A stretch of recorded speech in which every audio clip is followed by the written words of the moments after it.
தோழமை சொந்தங்களுக்கு பணிவான வணக்கங்கள். இன்றைய வகுப்பினை அருமை தோழியர் கிருத்திகா அவர்கள் எடுக்க இருக்கின்றார்.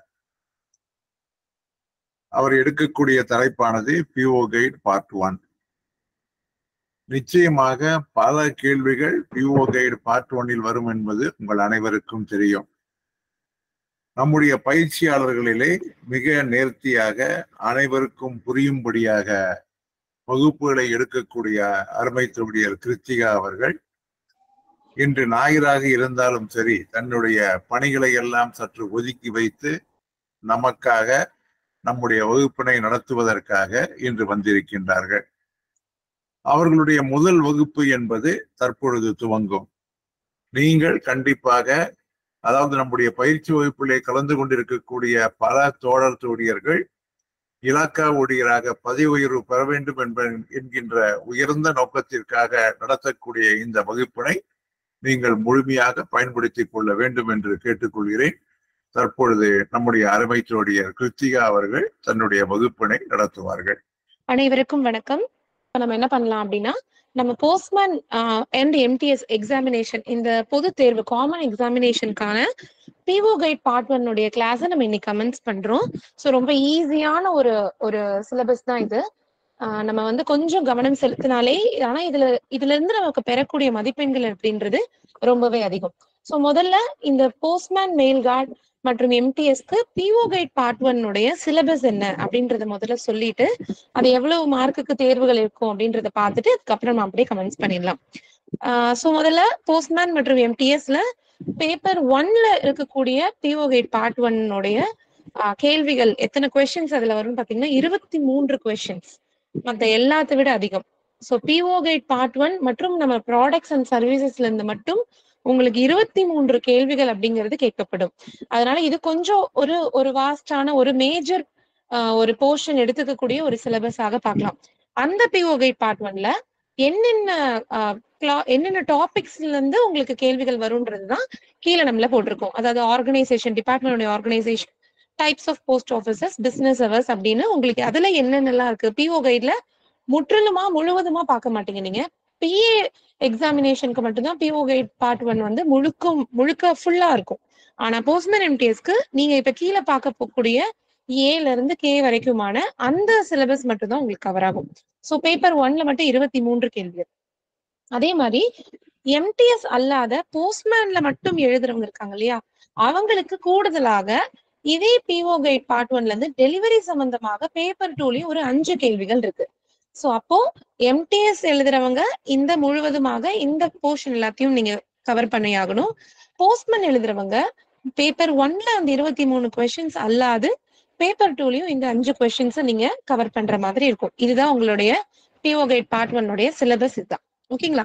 சோ இப்ப நம்ம கமெண்ட்ஸ் பண்ணிடலாம். இப்ப நம்ம பார்க்க போறது இன்னைக்கு வகுப்புல எல்லாமே போஸ்ட்மேன் MTS எல்லாருக்கும் பொதுவான காமனான சிலபஸ் என்னன்றதுதான் இப்ப நம்ம பார்க்க போறோம். முதல்ல இப்ப நம்மளுடைய சிலபஸ்னுடைய ஃபர்ஸ்ட் நம்மளுடைய போர்ஷனாக பார்க்க போறது என்னன்னு பாத்தீங்கன்னா ஆர்கனைசேஷனல் செட்டப். இந்த போஸ்டல் டிபார்ட்மெண்ட் முதல்ல PO கைட் பார்ட் 1 அப்படின்றது என்னன்னு பார்த்தலாம். PO கைட் பார்ட் 1 அப்படிங்கிறது முழுக்க இன்லாண்ட் மெயில்ஸ், உள்ளூர் மெயில்ஸ் மற்றும் நம்ம டிபார்ட்மெண்ட் சம்பந்தமான ஒரு கைடு தான் இந்த PO கைட் பார்ட் 1 அப்படிங்கிறது. ஓகேங்களா. முழுக்க இன்லாண்ட் மெயில்ஸ் அண்ட் நம்மளுடைய டிபார்ட்மெண்டோடைய ஆர்கனைசேஷன் ஸ்ட்ரக்சர், அதனுடைய நிர்வாக அமைப்பு எப்படி இருக்கு அப்படின்றத பத்தி நம்ம படிக்க போறதுதான் PO கைட் பார்ட் 1. அதுல முதல்ல நம்ம இன்னைக்கு பார்க்க போறது ஆர்கனைசேஷனல் செட்டப். ஸோ இதுல ஃபர்ஸ்ட் பேசிக்கா நீங்க தெரிஞ்சுக்க வேண்டிய ஒரே ஒரு விஷயம் என்னன்னா, நம்ம டிபார்ட்மெண்ட் ஆஃப் போஸ்ட் அப்படிங்கிறது எந்த மினிஸ்ட்ரி, எந்த அமைச்சகத்துக்கு கீழே வருது அப்படின்றத பார்க்க போறோம். So postal department of post அப்படிங்கிறது நமக்கு மினிஸ்ட்ரி ஆஃப் கம்யூனிகேஷன், இல்ல தகவல் துறை அமைச்சகத்துக்கு கீழே வரக்கூடியதான் டிபார்ட்மெண்ட் ஆஃப் போஸ்ட். கொஸ்டின்ஸ் எப்படி வரும்னா, டிபார்ட்மெண்ட் ஆஃப் போஸ்ட் அப்படிங்கிறது எந்த மினிஸ்ட்ரி கீழே வருதுன்னு ஒரு 4-5 மினிஸ்ட்ரி கொடுத்துருவாங்க. Finance ministry, communication. ஸோ நீங்க சூஸ் பண்ண வேண்டியது ministry of communication. Communication ministry கீழே வரதுதான் நம்ம டிபார்ட்மெண்ட் ஆஃப் போஸ்ட். ஸோ இது வந்து பேசிக்கான ஒரு விஷயம். இதானா முக்கியமான விஷயம். அடுத்த முக்கியமான விஷயம், இப்ப நமக்கு இந்த நம்மளுடைய மினிஸ்ட்ரி லெவல்லையும் நம்மளுடைய டிபார்ட்மெண்டோடைய செக்ரட்டரி லெவல்லையும் நிறைய சேஞ்சஸ் வந்துருச்சு இப்ப ரீசன்ட் லெவல்ல. சோ நம்மளுடைய இந்த கம்யூனிகேஷன் மினிஸ்டர் யார், நம்ம டிபார்ட்மெண்டோடைய இந்த அமைச்சர் யார் அப்படின்னு பாத்தீங்கன்னா ஸ்ரீ ஜோதிராதித்யா எம் சிந்தியா. சோ இவர் தான் நம்மளுடைய தற்சமயம் இருக்கக்கூடிய நம்மளுடைய மினிஸ்டர் ஆஃப் கம்யூனிகேஷன்ஸ் அப்படிங்கிறவர் இவர் தான். சோ இது ஞாபகம் வச்சுக்கோங்க. அண்ட் ஆல்சோ இந்த மினிஸ்டருக்கு கீழே இன்னொருத்தர் minister of state of communication அப்படின்னு ஒருத்தர் இருப்பாரு. அவர் வந்து டாக்டர் சந்திரசேகர் பெம்மசானி. சோ இது நம்மளுடைய மினிஸ்ட்ரியை பொறுத்து யார் தற்சமயம் இருக்கக்கூடிய அமைச்சர். அந்த minister of state of communication அவருக்கு என்ன ரோல் மேம் அப்படின்னு பாத்தீங்கன்னா, எல்லாமே அவரால் பார்க்க முடியாதுன்றதுனால அவருக்கு கீழே அடுத்த ரேங்க்ல இருக்கக்கூடியதான் minister of state of communication. அது வந்து டாக்டர் சந்திரசேகர் பெம்மசானி. சோ இது வந்து நீங்க ஃபர்ஸ்ட் இனிஷியலா நீங்க தெரிஞ்சுக்க வேண்டிய ஒரு விஷயம். அடுத்தது டிபார்ட்மெண்ட் ஆஃப் போஸ்ட் அப்படிங்கிறது இதனுடைய தலைமை யாரு? இது வந்து இப்போ ஒரு டிபார்ட்மெண்ட் இருக்கு, இதனுடைய ஹெட், இதனுடைய பாஸ் யாரு, அந்த மாதிரி இதனுடைய ஹெட் யாரு அப்படின்னு பாத்தீங்கன்னா செக்ரட்டரி போஸ்ட். நம்ம செக்ரட்டரி போஸ்ட் தான் நம்ம டிபார்ட்மெண்ட் ஆஃப் போஸ்டுடைய தலைமையாக இருக்கக்கூடியது யாருன்னு பாத்தீங்கன்னா செக்ரட்டரி போஸ்ட். சரி, அப்போ நம்ம டிஜின்னு சொல்வோமே, டைரக்டர் ஜெனரல் சொல்றோமே, அவர் யாரு அப்படின்னு பாத்தீங்கன்னா அவர் வந்து நம்ம அட்மினிஸ்ட்ரேட்டர் ஆஃப், நம்ம வந்து நம்ம டிபார்ட்மெண்டோடைய நிர்வாகியா பாக்குறோம். ஹெட் யாருன்னா செக்ரட்டரி தான். அப்ப டிஜி போஸ்ட் யாரு அப்படின்னு பாத்தீங்கன்னா அவர் வந்து அட்மினிஸ்ட்ரேட்டர் அப்படின்னு சொல்றோம். அதாவது நம்மளுடைய வந்து அட்மினிஸ்ட்ரேட்டர், நிர்வாகம் பண்றவர், நிர்வாகி அப்படின்னு சொல்லுவோம். சோ இந்த டிஜி போஸ்ட் அப்படிங்கிறவர் வந்து எதுக்கெல்லாம் நிர்வாகியா இருக்காருன்னா, நம்மளுடைய ஐபிஓ ஆக்ட் அப்படின்னு சொல்லக்கூடிய போஸ்ட் ஆபீஸ்னுடைய சட்டம் இருக்கு 1890. சோ அதனுடைய ஹெட்டாவும் அட்மினிஸ்ட்ரேட்டராகவும் இருக்காரு. அண்ட் பிஎல்ஐ சம்பந்தமான அந்த மாதிரி எல்லா விதமான அட்மினிஸ்ட்ரேஷன் மற்றும் அதனுடைய ஆபரேஷன், அதனுடைய அமல்படுத்துதல் சம்பந்தமாக அதனுடைய அட்மினிஸ்ட்ரேட்டர் இருக்கக்கூடியவர் டிஜி போஸ்ட். சோ கொஸ்டின் உங்களுக்கு, who is head of department of post அப்படின்னா நீங்க எந்த தங்கு தடையும் இல்லாம நீங்க செக்ரட்டரி போஸ்ட் அப்படிங்கறதான் சூஸ் பண்ணணும். அதுவே அட்மினிஸ்ட்ரேட்டர் யாருன்னு கேட்டா நீங்க டிஜி போஸ்ட் அப்படிங்கிற அந்த ஆப்ஷன் தான் செலக்ட் பண்ணுங்க. சோ இதை நீங்க ஞாபகம் வச்சு ஓகேவா. அடுத்து இப்ப நீங்க பார்க்க போறது ஒரு முக்கியமான ஒரு இது, பிஓகை பார்ட் 1ல ஒரு முக்கியமான டாபிக். இது என்ன அப்படின்னு பாத்தீங்கன்னா நம்ம போஸ்டல் சர்வீஸ் போர்டை பத்தினது. என்னது இந்த போர்டு? போஸ்டல் சர்வீஸ் போர்டு அப்படின்னா என்னன்னா, இப்ப நம்ம சொல்லிட்டோம் டிபார்ட்மெண்ட் ஆஃப் போஸ்ட்னுடைய தலைமை செக்ரட்டரி, அதனுடைய அட்மினிஸ்ட்ரேட்டர் டிஜின்னு சொல்லிட்டோம். ஆனா இந்த போர்டு அப்படிங்கிறது என்ன அப்படின்னு பாத்தீங்கன்னா இந்த டிபார்ட்மெண்டோடைய ஒரு அபெக்ஸ் மேனேஜ்மெண்ட் பாடின்னு சொல்றோம். அதாவது ஒரு உச்சபட்ச மேலாண்மை. முக்கியமான நம்ம போஸ்டல் டிபார்ட்மெண்ட் பத்தின திட்டமிடுதலும், பிளானிங் பண்றது அண்ட் பாலிசி ஃபார்முலேஷன், கொள்கை வகுத்தல், இதெல்லாம் எங்க நடக்கும்னா இந்த போர்டுல வச்சுதான் முடிவு செய்யப்படும். சோ இந்த போஸ்டல் சர்வீஸ் போர்டுன்றது அவ்வளவு ஒரு முக்கியமான, இருக்கிறதுலே டாப்ல இருக்கக்கூடிய ஒரு போர்டு அப்படிங்கிறது தான் இந்த பிஎஸ்பின்னு சொல்லக்கூடிய போஸ்டல் சர்வீஸ் போர்டு. இந்த போஸ்டல் சர்வீஸ் போர்டு இப்ப நம்ம பார்த்தோம் ஹெட் யாரு, டிபார்ட்மெண்டோட ஹெட் அப்படின்னு பார்த்த மாதிரி இந்த போர்டினுடைய சேர்மன் யாரு அப்படின்னு பாத்தீங்கன்னா செக்ரட்டரி. நம்ம பார்த்தோம் இல்லையா, நம்மளோட ஹெட் ஆஃப் த டிபார்ட்மெண்ட்டும் பிஎஸ்பின்னு சொல்லக்கூடிய போஸ்டல் சர்வீஸ் போர்டுடைய சேர்மன் யாருன்னா ஒன் அண்ட் த சேம் ஒருத்தர் தான். அது யாருன்னா secretary of department of post. அதே மாதிரி இந்த போஸ்டல் சர்வீஸ் போர்டுக்கு சேர்மன் மட்டும் இல்லாம செக்ரட்டரின்னு ஒருத்தரும் இருக்காரு. அது யாரு அப்படின்னா ஒரு டெபுட்டி டைரக்டர் ஜெனரல் ரேங்க்ல இருப்பாரு. அவர் வந்து இந்த போர்டுக்கு தேவையான எல்லா அசிஸ்டன்ஸ், என்ன ஹெல்ப் வேணுமோ அது எல்லாமே அவரோட சைட்ல இருந்து கொடுப்பாரு. சோ இந்த போஸ்டல் சர்வீஸ் போர்டுக்கு ஒரு சேர்மன் இருக்காரு, அது வேற யாரும் கிடையாது, செக்ரட்டரி போஸ்ட். அண்ட் இது போக இந்த போர்டுக்கு ஒரு செக்ரட்டரி இருக்காரு, அவர் வந்து டெபுட்டி டிஜி அப்படின்னு சொல்லக்கூடிய அந்த ரேங்க்ல உங்களுக்கு இருக்காரு. அதே மாதிரி இந்த போஸ்டல் சர்வீஸ் போர்டுல இன்னொரு அடுத்த முக்கியமான விஷயம் என்னன்னா, இந்த போர்டுக்குன்னு ஒரு 3 பெர்மனன்ட் இன்வைட்டீஸ் அப்படின்றது இருக்காங்க. சோ அது பெர்மனன்ட் இன்வைட்டீஸ் அப்படின்னா என்னன்னா, இவங்க எல்லாம் வந்து நிரந்தர அழைப்பாளர்கள். எந்த ஒரு மீட்டிங் இந்த போர்டுல நடந்தாலும் இவங்க 3 பேர் இல்லாம நடக்காது. அதனாலதான் இவங்க நிரந்தர அழைப்பாளர்கள் சொல்றோம். அந்த 3 நிரந்தர அழைப்பாளர்கள் யாருன்னு பாத்தீங்கன்னா டிஜி போஸ்ட். நம்ம இப்ப பார்த்தோம் இல்லையா, நம்மளோட டிஜி போஸ்ட், அப்புறம் ஏடிஜி கோஆர்டினேஷன் சொல்லுவோம், அதாவது அடிஷனல் டிஜி கோஆர்டினேஷன். அது மட்டும் இல்லாம நம்மளோட கவர்மெண்ட் ஆஃப் இந்தியாவோட சைட்ல இருந்து அசிஸ்டன்ட் செக்ரட்டரி மற்றும் பைனான்சியல் அட்வைசர், பினான்ஸ் சம்பந்தப்பட்ட ஒரு அட்வைசரும் நமக்கு இருப்பாரு. இவங்க 3 பேரும் நிரந்தர அழைப்பாளராக இருப்பாங்க. எந்த வித முக்கிய முடிவுகள் எது இருந்தாலும் இவங்க 3 பேரும் இல்லாம நடக்காது. சோ இவங்க மேலும் 3 நிரந்தர அழைப்பாளர்கள். இந்த பெர்மனன்ட் இன்வைட்டீஸ் அல்லாத இந்த பிஎஸ்பிக்கு அப்படின்னு பாத்தீங்கன்னா ஒரு 6 மெம்பர்ஸ் இருக்காங்க. இந்த 6 மெம்பர்ஸும் வேற வேற ஃபீல்ட்ல இருந்து, நம்ம டிபார்ட்மெண்ட்னுடைய முக்கிய தூண்களாக இருக்கக்கூடிய வேற ஃபீல்ட்ல இருந்து இருப்பாங்க. எந்த மாதிரி ஃபீல்டு அப்படின்னு பாத்தீங்கன்னா, இங்க பாருங்க, பெர்சோனல் அப்படிங்கிறது நம்ம ஸ்டாஃப் சைடு, இதை பத்தி பாக்குறது. அடுத்து மெம்பர் பிளானிங் அண்ட் ஹெச்ஆர், அடுத்தது member PLI, member banking and DBT direct beneficiary, member operation, member technology, இப்படியாக 6 மெம்பர்ஸ் இருப்பாங்க. சோ பிஎஸ்பிக்கு ஒரு சேர்மன், அது செக்ரட்டரி, ஒரு செக்ரட்டரி இருப்பாரு, அவர் டெபுட்டி டிஜி, 3 பெர்மனன்ட் இன்வைட்டீஸ், 6 மெம்பர்ஸ். சோ இந்த 6 மெம்பர்ஸ் எப்படி இருப்பாங்கன்னா ட்ரிபிள் பி பிஓடி அப்படின்னு ஒரு ஷார்ட்கட் வச்சு ஞாபகம் வச்சுக்கோங்க. So plan, personal, planning, PLI 3 பீக்கு தான். அப்புறம் பிக்கு என்ன, பேங்கிங், ஆபரேஷன், டெக்னாலஜி, இந்த 6 பேரும் தான் உங்களுக்கு இருக்கு. சோ இது எப்படி கேட்பாங்கன்னா கொஸ்டின்ஸ் இந்த பிஎஸ்பில எப்படி வரும்னா சேர்மன் யாருன்னு கேட்கலாம், எத்தனை இன்வைட்டீஸ் நிரந்தர அழைப்பாளர்னு கேட்கலாம், எத்தனை மெம்பர்ஸ்ன்னு கேட்கலாம், யார் யார் மெம்பர்ஸ், இந்த மாதிரி கொஸ்டின் உங்களுக்கு எப்படி வேணா வரலாம். அதனால போஸ்டல் சர்வீஸ் போர்டுன்றது எக்ஸாமினேஷன் பாயிண்ட் ஆஃப் ஒரு முக்கியமான ஒரு போர்ஷன். அடுத்து இப்ப நம்ம பார்க்க போறது என்னன்னா இந்த போஸ்டல் சர்வீஸ் போர்டுடைய இந்த மெம்பர்ஸ் யார் யாருன்னு பார்க்கலாம். இந்த மெம்பர்ஸுமே உங்களுக்கு எக்ஸாமினேஷன்ல கண்டிப்பா கேட்பாங்களா அப்படின்னா உறுதியா சொல்ல முடியாது, பட் கேட்கலாம். கொஸ்டின்ஸ் நம்ம கொஞ்சம் டஃபா நமக்கு எடுக்கணும்னு நினைச்சாங்கன்னா சோ இந்த மாதிரி கொஸ்டின்ஸ் கேட்கறதுக்கு வாய்ப்புகள் இருக்கு. சோ நம்ம முதல்ல என்ன பார்த்துட்டோம், இது வரைக்கும் நம்மளுடைய மினிஸ்டர் ஆஃப் கம்யூனிகேஷன் யாரு, ஸ்ரீ ஜோதிராதித்ய சிந்தியா பார்த்தோம். அதுக்கப்புறம் ஸ்டேட் ஆஃப் கம்யூனிகேஷன் பார்த்தோம். பாக்கி இருக்கக்கூடிய எல்லா போஸ்டல் சர்வீஸ் போர்டுடைய ஆர்கனைசேஷன்ல இருக்கக்கூடிய ஆபீசர்ஸ் யார் யாரு அப்படின்ற இப்போ பிரசன்டா இருக்கக்கூடிய ஆபீசர்ஸ் யார் யாரு அப்படின்றத பார்க்க போறோம். சோ முதல்ல நம்மளோட செக்ரட்டரி யாரு அப்படின்னு பாத்தீங்கன்னா மிஸ் வந்திதா கவுல், அவங்கதான் தற்சமயம் இருக்கக்கூடிய செக்ரட்டரி போஸ்ட். அதே மாதிரி டிஜி போஸ்ட் இப்ப யார் இருக்காங்கன்னு பாத்தீங்கன்னா சஞ்சய் சரண் அப்படின்றவர் இருக்காரு. மெம்பர் ஆபரேஷனாக மிஸ் மஞ்சு குமாரும், மெம்பர் டெக்னாலஜியாக மிஸ் அனுலா குமார், ஏடிஜி கோஆர்டினேஷனாக ஸ்ரீ ஆஷிஷ் குமார், மெம்பர் பெர்சோனலாக Ms Manju Pandey, and banking and DBT ஆக Ms Manju Kumar, and planning and HRD ஆக மிஸ் அபினவ் வாலியா, அண்ட் கடைசியாக மெம்பர் பிஎல்ஐ மற்றும் சேர்மன் ஆஃப் பிஎல்ஐ இன்வெஸ்ட்மெண்ட் போர்டாக ஸ்ரீ ஜிதேந்திர குப்தா. இவங்க தான் நம்மளுடைய இந்த போர்டுனுடைய மெம்பர்ஸ்னுடைய லிஸ்ட். இதுல முக்கியமா நீங்க ஞாபகம் வச்சுக்க வேண்டியது செக்ரட்டரி மிஸ் வந்திதா கவுலும், டிஜி போஸ்ட் அப்படிங்கிறவரு ஸ்ரீ சஞ்சய் சரண். இது நீங்க முக்கியமா மனசுல நீங்க வச்சுக்க வேண்டியது. சோ மினிஸ்டர், செக்ரட்டரி, டிஜி ரொம்ப முக்கியம்.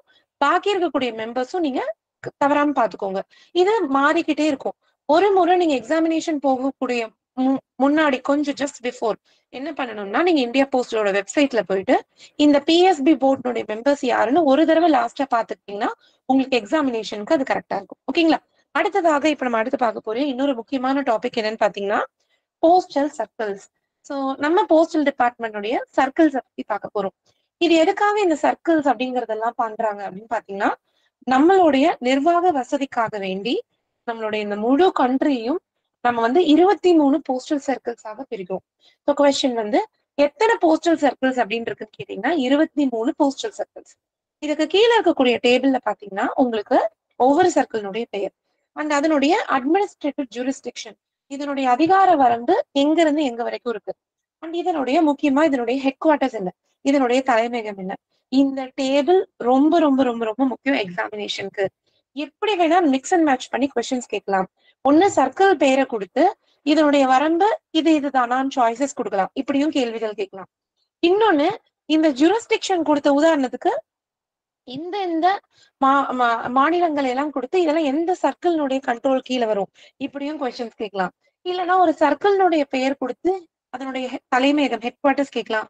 ஹெட் குவார்டர்ஸ் கொடுத்து இது எந்த சர்க்கிள்னுடைய ஹெட் குவார்டர்ஸ்ன்னு கேட்கலாம். இந்த டேபிள்ல இது எப்படி வேணா மிக்ஸ் மேட்ச் பண்ணி கேட்கலாம். எக்ஸாம் பாயிண்ட்ல இந்த டேபிள்ல நீங்க தரவா இருக்கக்கூடியது ரொம்ப ரொம்ப ரொம்ப முக்கியம். பெரும்பாலான சர்க்கிள் ஒரே ஒரு மாநிலத்தை மட்டும்தான் கவர் பண்ணும். இப்போ உதாரணத்துக்கு இந்த டேபிள்ல நீங்க பார்க்கலாம். அதாவது இப்ப அஸ்ஸாம் அப்படின்னு பாத்தீங்கன்னா ஒரே நிமிஷம். ஓகேங்களா? இப்ப அஸ்ஸாம் பாத்தீங்க அப்படின்னு பாத்தீங்கன்னா அது அஸ்ஸாம் மட்டும்தான், அஸ்ஸாம் மட்டும்தான் உங்களுக்கு கவர் பண்ணும். சோ இது பிரச்சனையே கிடையாது. அண்ட் அதனுடைய தலைமையகம் கவுஹாத்தி.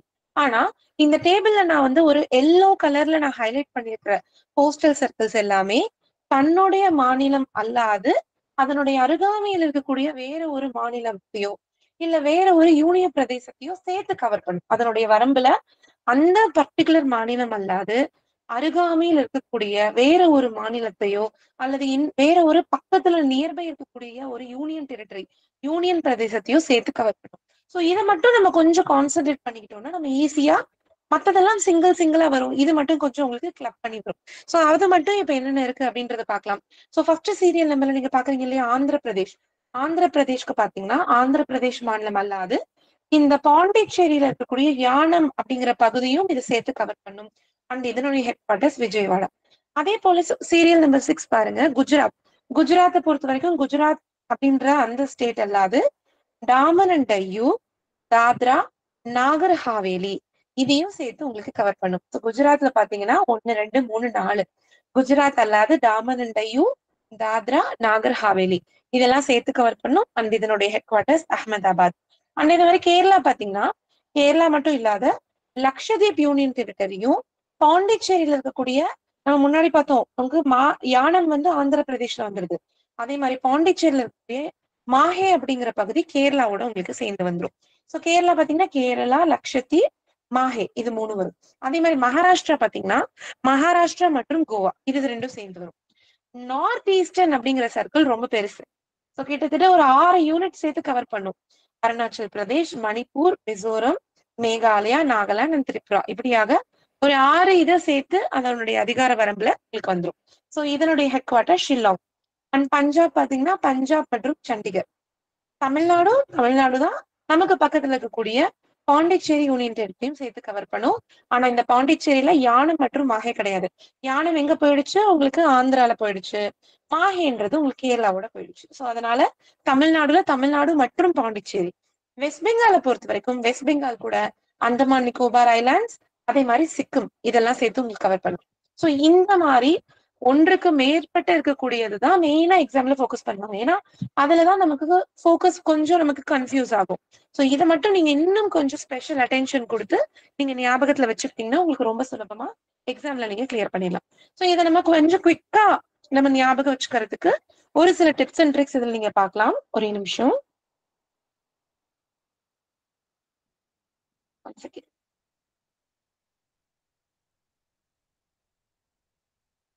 ஓகே. சோ இப்ப நம்ம இந்த போஸ்டல் சர்க்கிள்ஸ்ல இந்த மோர் தேன் ஒன் நம்ம இருக்கு இல்லைங்களா? சோ இதை வந்து நீங்க எப்படி ஞாபகம் வச்சுக்கலாம் அப்படின்ற மாதிரி இப்ப நம்ம ஒரு சின்ன டேபிள் மாதிரி போட்டு வச்சிருக்கோம். இதுல பாத்தீங்கன்னா குஜராத் சர்க்கிள் நம்ம பார்த்தோம் இல்லைங்களா?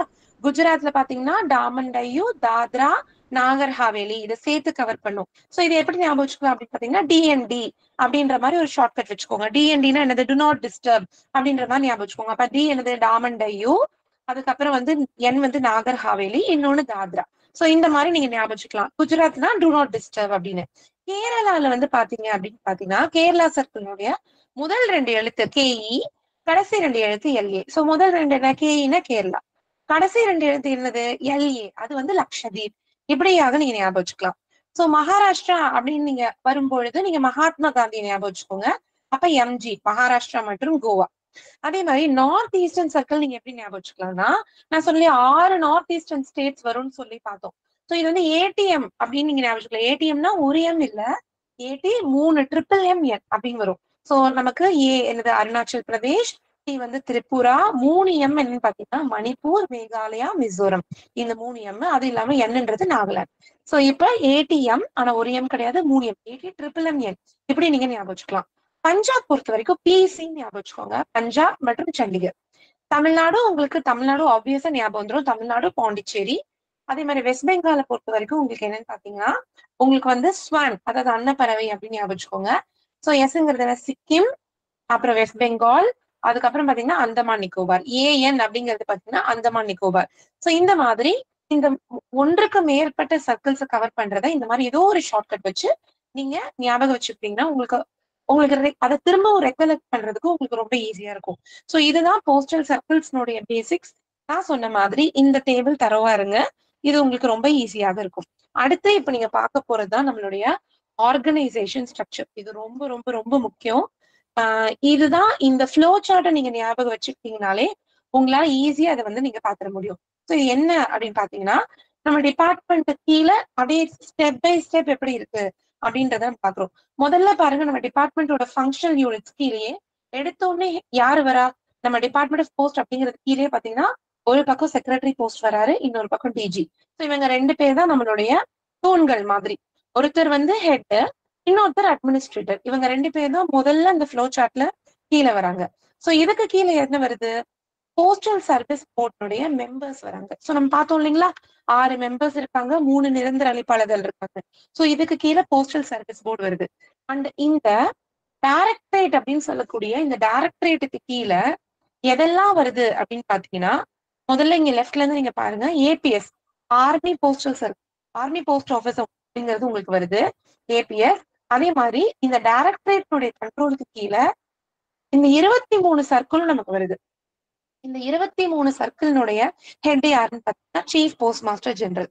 அப்போ இந்த டைரக்டரேட்னுடைய கண்ட்ரோலுக்கு கீழே ஏபிஎஸ் வருது, சர்க்கிள்ஸ் வரும்.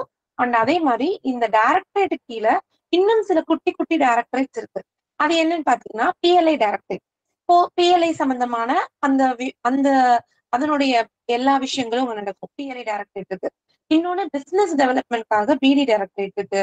அதே மாதிரி பார்சல் சம்பந்தப்பட்ட விஷயமாக உங்களுக்கு பார்சல் டைரக்டரேட்டும் இருக்கு. சோ இந்த டைரக்டரேட்டோட கண்ட்ரோல்ல என்னெல்லாம் இருக்கு பாருங்க, ஏபிஎஸ் இருக்கு, அதுக்கப்புறம் 23 சர்க்கிள் இருக்கு, 3 டைரக்டரேட் இருக்கு, முக்கியமா சிபிடி மைசூர் இருக்கு. சரிங்களா? அதே மாதிரி நம்ம அடுத்து பார்க்கக்கூடிய ஒரு முக்கியமான ஒரு ட்ரைனிங் சென்டரான ரக்கன்பா அப்படின்னு சொல்லக்கூடிய காசியாபாத்ல அமைக்கப்பட்டிருக்கக்கூடிய ஒரு ட்ரைனிங் சென்டரும் இதெல்லாம் கீழே வருது. இதெல்லாம் எது கீழே? டைரக்டரேட் கீழே வருது. அடுத்தது இப்ப அடுத்த லெவல் ஆஃப் நம்மளுடைய இது வந்து பார்க்கணும் அப்படின்னு பாத்தீங்கன்னா நம்மளுடைய சர்க்கிள். இந்த சர்க்கிள்க்கு கீழே என்னெல்லாம் வருதுன்னு பாத்தீங்கன்னா இந்த சர்க்கிளுடைய அடுத்த ஸ்டெப் என்னன்னு பாத்தீங்கன்னா சர்க்கிள்ஸ் என்னவா திரும்ப பிரியுது, ரீஜியன்ஸ் ஆக, மண்டலங்களாக பிரியுது. சோ இந்த சர்க்கிள்க்கு கீழே என்ன இருக்குன்னு பாத்தீங்கன்னா உங்களுக்கு ரீஜியன்ஸ் இருக்கும். அப்புறம் இந்த சர்க்கிள்க்கு கீழே வந்து பாத்தீங்க அப்படின்னு பாத்தீங்கன்னா உங்களுக்கு சர்க்கிள் ஸ்டாம்ப் ரிப்போர்ட் அப்படின்னு சொல்லுவோம். நம்மளுடைய இதெல்லாம் நம்ம பின்னாடி டீட்டெயிலா பார்க்க போறோம். சர்க்கிள் ஸ்டாம்ப் ரிப்போர்ட் இருக்கும். அப்புறம் ஆர்எல்ஓ என்று சொல்லக்கூடிய ரிட்டர்ன் லெட்டர் ஆஃபீஸும் இதுக்கு கீழே தான் இருக்கு.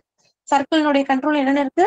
ரீஜியன்ஸ் வருது, சர்க்கிள் ஸ்டாம்ப் ரிப்போர்ட் வருது, அதுக்கப்புறம் ரிட்டர்ன் லெட்டர் ஆஃபீஸ் வருது, மற்றும் போஸ்டல் ட்ரைனிங் சென்டர்ஸ் எல்லாமே இதுல இருந்து வருது. ஓகேங்களா? இதே மாதிரி இந்த ரீஜியன்ஸ்க்கு கீழே என்ன வருதுன்னு பாத்தீங்கன்னா இந்த ரீஜியன்ஸ் மேலும் டிவிஷன்ஸ்களாக பிரிக்கப்படுது. அதாவது உங்களுக்கு கோட்டங்களாக பிரிக்கப்படுது. அந்த கோட்டங்கள்னு சொல்லும் பொழுது உங்களுக்கு அது போஸ்டல் டிவிஷன்ஸ் ஆகவும் இருக்கலாம், ஆர்எம்எஸ் டிவிஷன் ஆகவும் இருக்கலாம். அதனால போஸ்டல் டிவிஷன்ஸ் வரும், ஆர்எம்எஸ் டிவிஷன்ஸ் வரும். அது போக நம்ம சில ஜிபிஓன்னு சொல்லக்கூடிய general post office, foreign post office, டிஎஸ்டின்னு சொல்லக்கூடிய postal store depot, MMS mail motor service எல்லாமே இந்த ரீஜியனுடைய கண்ட்ரோலுக்கு கீழே வரும். அது போக அந்த டிவிஷன்ஸ்க்கு கீழே கோட்டங்களுக்கு கீழே உட்கோட்டம், அதுக்கு கீழே ஹெட் ஆஃபீஸ், அதுக்கு கீழே சப் ஆஃபீஸ், அதுக்கு கீழே பிரான்ச் ஆஃபீஸ். சோ இதான் நம்மளுடைய organisational hierarchy.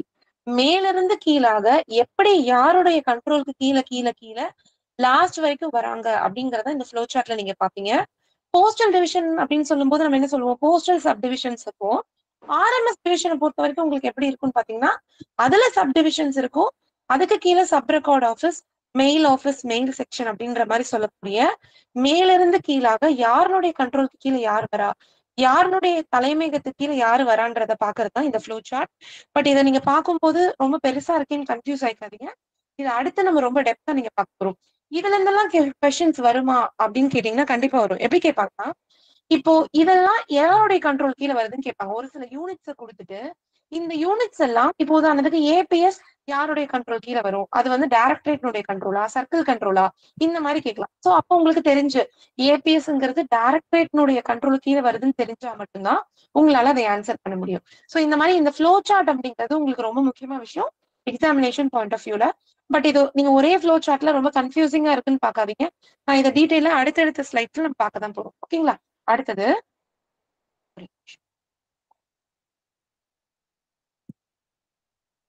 One second.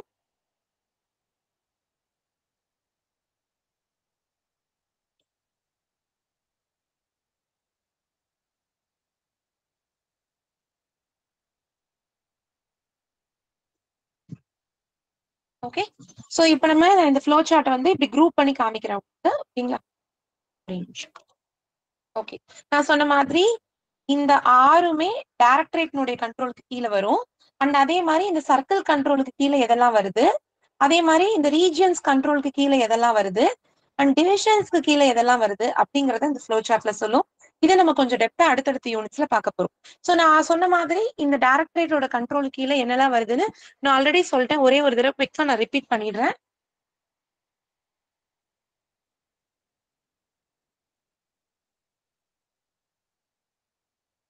So முதல்ல டைரக்டரேட்டோட கண்ட்ரோல் கீழே நான் சொன்ன மாதிரி 3 சின்ன டைரக்டரேட்ஸ் வரும்னு சொன்னேன். என்னென்னது? பார்சல் டைரக்டரேட், பிடி டைரக்டரேட், பிஎல்ஐ டைரக்டரேட். 3 டைரக்டரேட் கீழே 3 சின்ன டைரக்டரேட்ஸ் இருக்கு. அது ஞாபகம் வச்சுக்கோங்க. அப்புறம் ஏபிஎஸ். ஏபிஎஸ் யாருக்காக? நம்மளோட பாதுகாப்பு பணியாளர்களுக்காக, அவங்களுக்காக இருக்கக்கூடிய பிரத்யேகமான ஒரு சர்வீஸ். அப்புறம் நான் சொன்ன மாதிரி சிஏபிடியும் டைரக்டரேட் கண்ட்ரோல்ல தான் வரும். இத பத்தி டீடைலா பின்னாடி பார்க்க போறோம். ட்ரைனிங் சென்டர்ல முக்கியமான ட்ரைனிங் சென்டரான ரக்கன்பான்னு சொல்லக்கூடிய ஒரு ட்ரைனிங் சென்டர். அப்புறம் நம்ம சொன்ன மாதிரி எத்தனை சர்க்கிள்? 23 போஸ்டல் சர்க்கிள்ஸும் இதுக்கு கீழே தான் வரப்போகுது. ஓகேங்களா? சோ இந்த மாதிரியாக டைரக்டரேட்டோட கண்ட்ரோல் கீழே இந்த மாதிரி யூனிட்ஸ் எல்லாமே வரும். ஓகேங்களா? அடுத்தது நம்ம சர்க்கிள்ஸ்க்கு கீழே என்னெல்லாம் பார்த்தோம்? நம்ம சர்க்கிள்ஸ் கீழே நான் சொன்னேன் இல்லைங்களா, போஸ்டல் ட்ரைனிங் சென்டர்ஸ் வரும். சோ ஒவ்வொரு சர்க்கிள் கீழே எல்லா சர்க்கிள் கீழயும் போஸ்டல் ட்ரைனிங் சென்டர்ஸ் கிடையாது, ஒரு சில சர்க்கிள்ஸ்ல இருக்கு. அது என்னென்னு பின்னாடி பார்க்கலாம். அண்ட் இந்த சர்க்கிள்க்கு கீழே தான் நான் என்ன சொன்ன மண்டலங்களான ரீஜியன்ஸ் வரும்.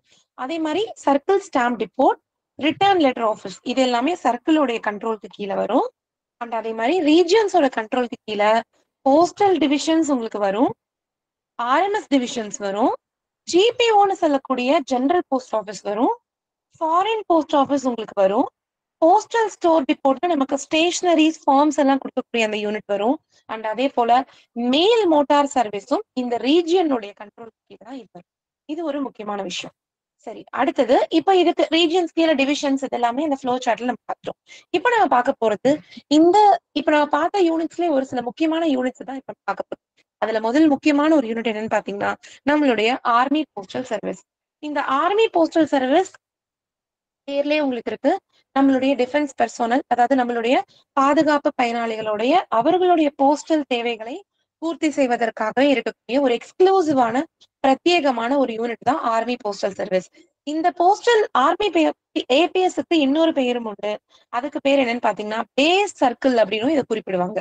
சோ 23 சர்க்கிள் அல்லாது இந்த சர்க்கிள்க்கு பேர் என்ன பேர் அப்படின்னா பேஸ் சர்க்கிள் அப்படின்னு சொல்லுவாங்க. இந்த ஏபிஎஸ் ஹெட் குவார்டர்ஸ் எங்க இருக்குன்னு பாத்தீங்கன்னா சேனா டாக் பவன், நியூ டெல்லி.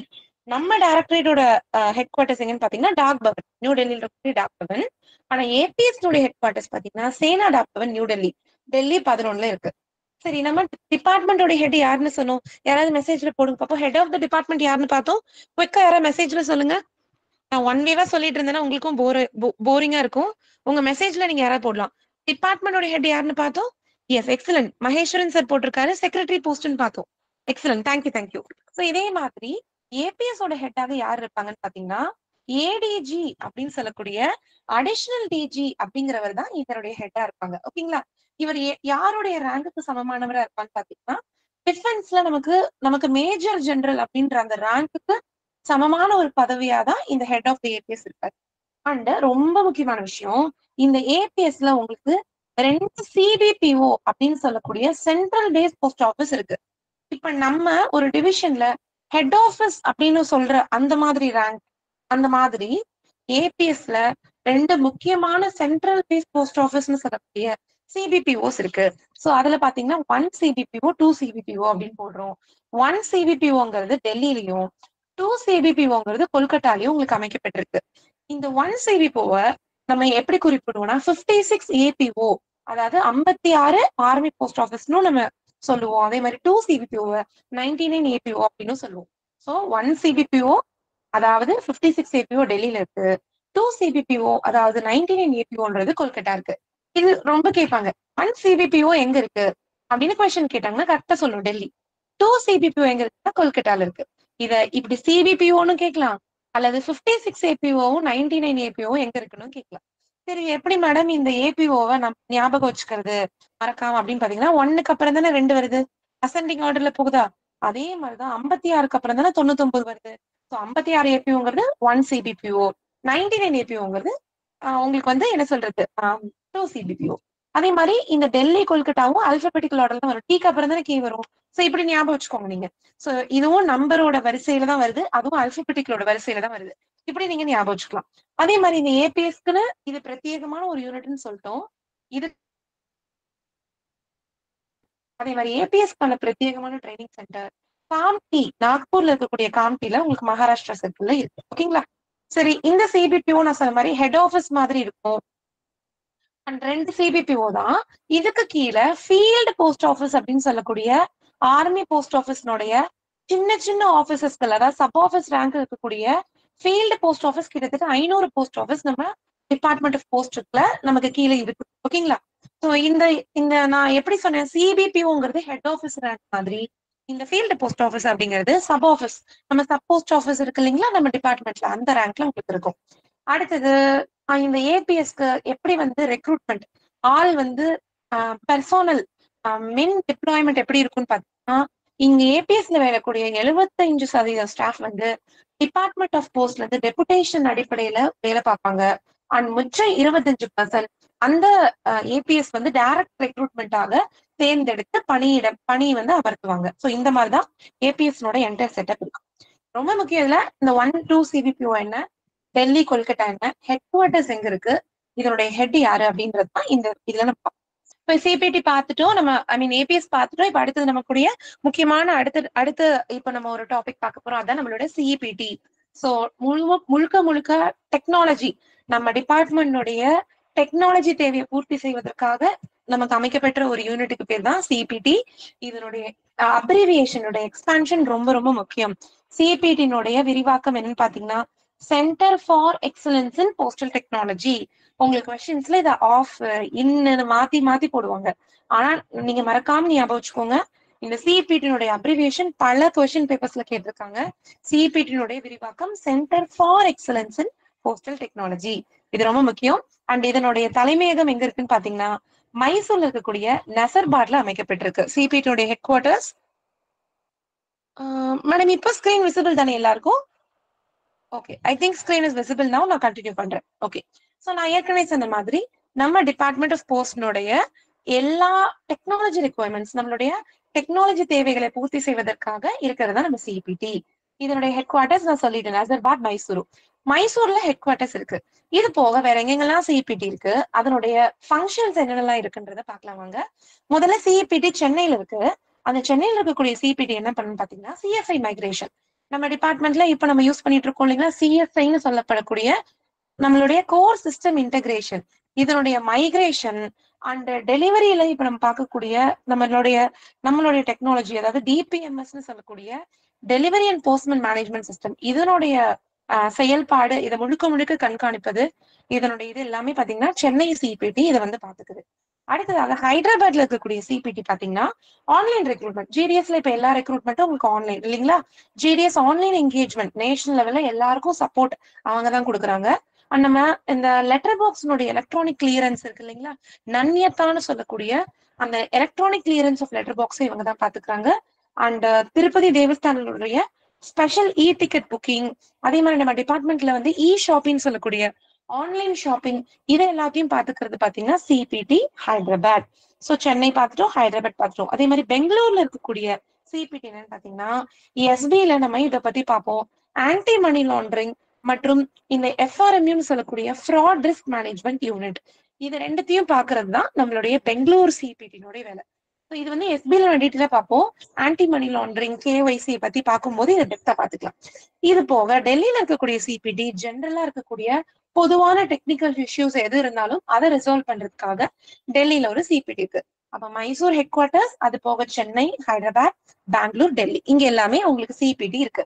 இதுல முக்கியம் நம்மளுடைய அப்ரிவியேஷன் ஹெட் குவார்டர்ஸ் நசர்பாத் மைசூர், அப்புறம் எந்தெந்த சிபிடி என்னென்ன பாக்குறாங்க அப்படின்றதையும் நீங்க மறக்காம ஞாபகம் வச்சுக்கோங்க. ஓகேவா?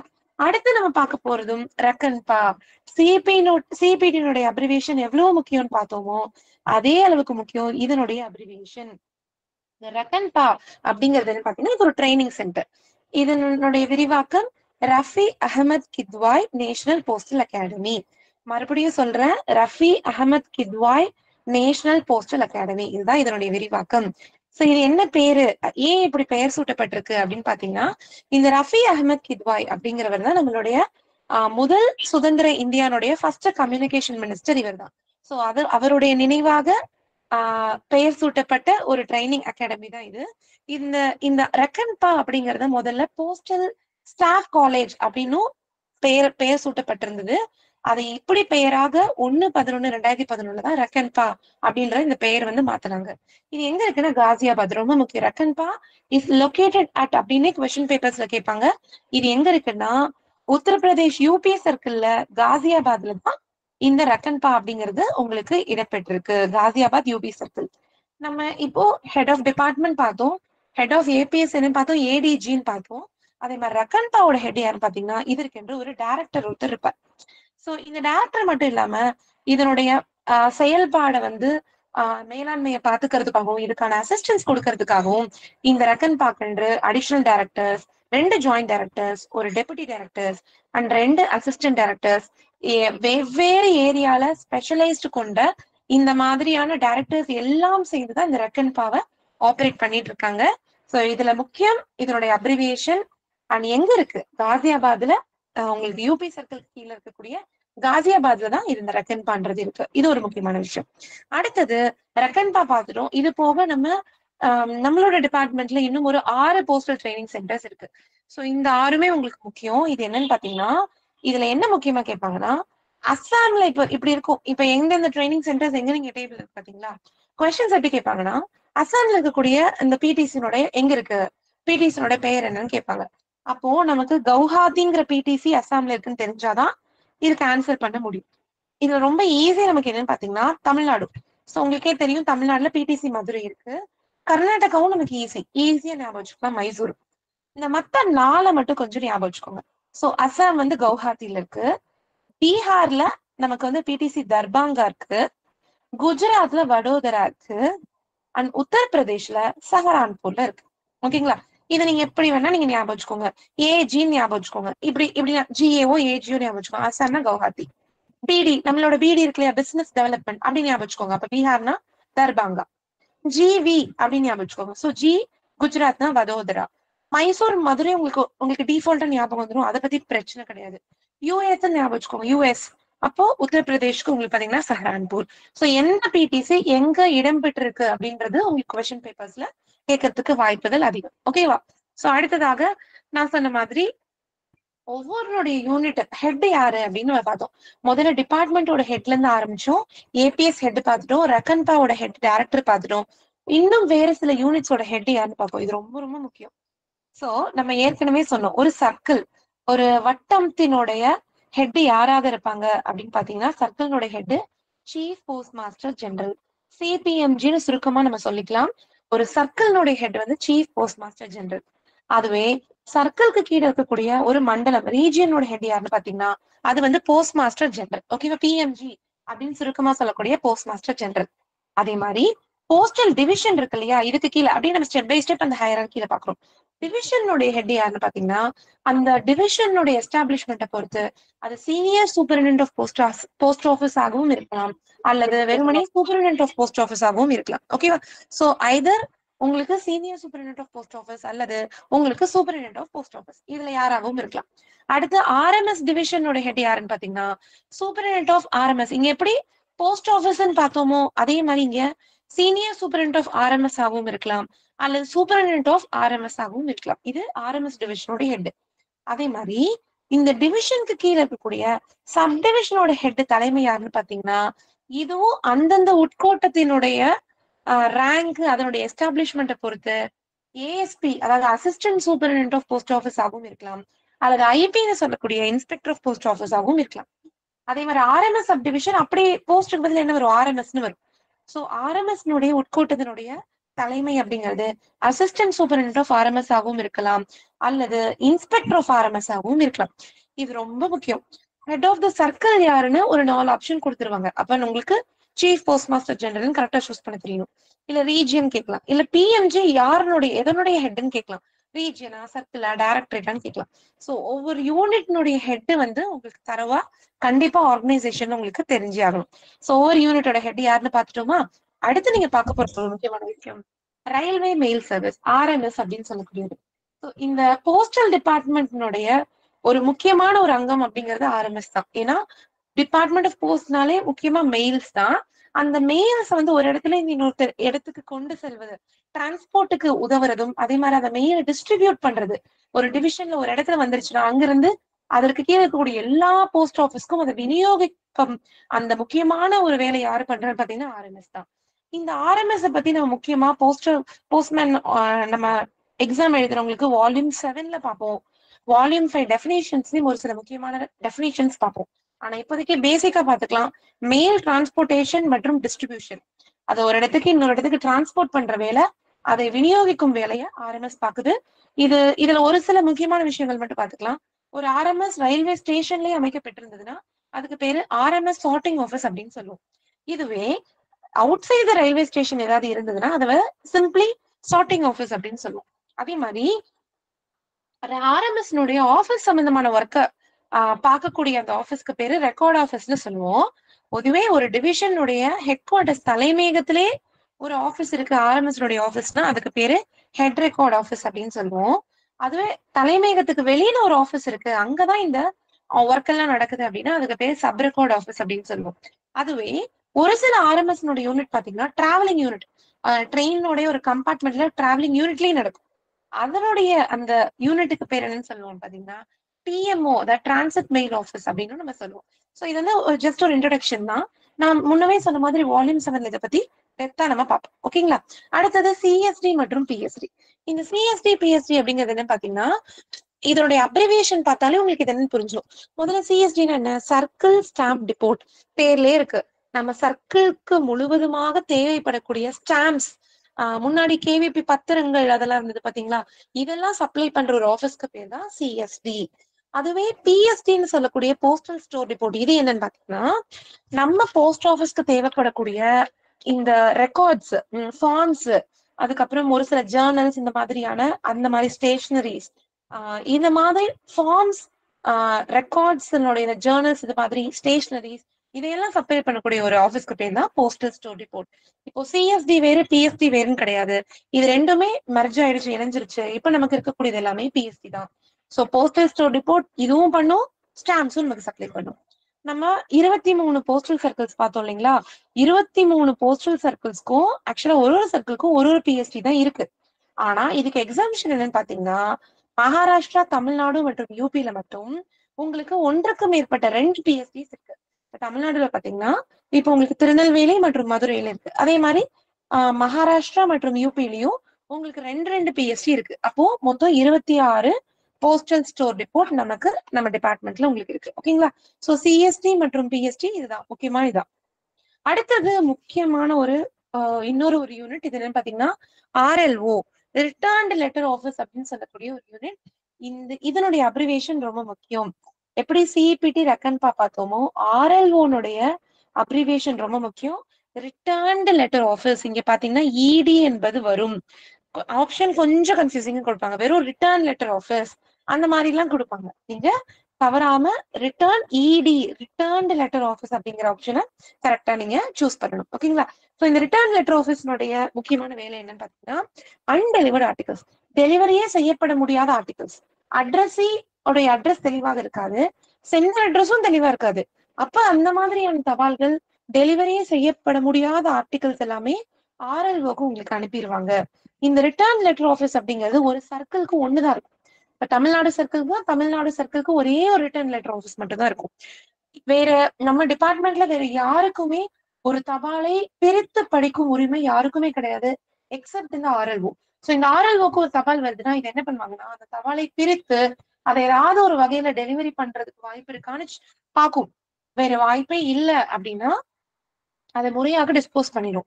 சோ சாதாரண அன்ரெஜிஸ்டர்ட் தபாலாக இருந்ததுனால் 1 மாசமும், ரெஜிஸ்டர்ட் தபாலாக இருந்தால் 3 மாதமும் வைத்திருந்து யாருமே அந்த தபாலை கோரலைன்னா அதை ப்ராப்பரான முறையில உங்களுக்கு டிஸ்போஸ் பண்ணிடுவாங்க.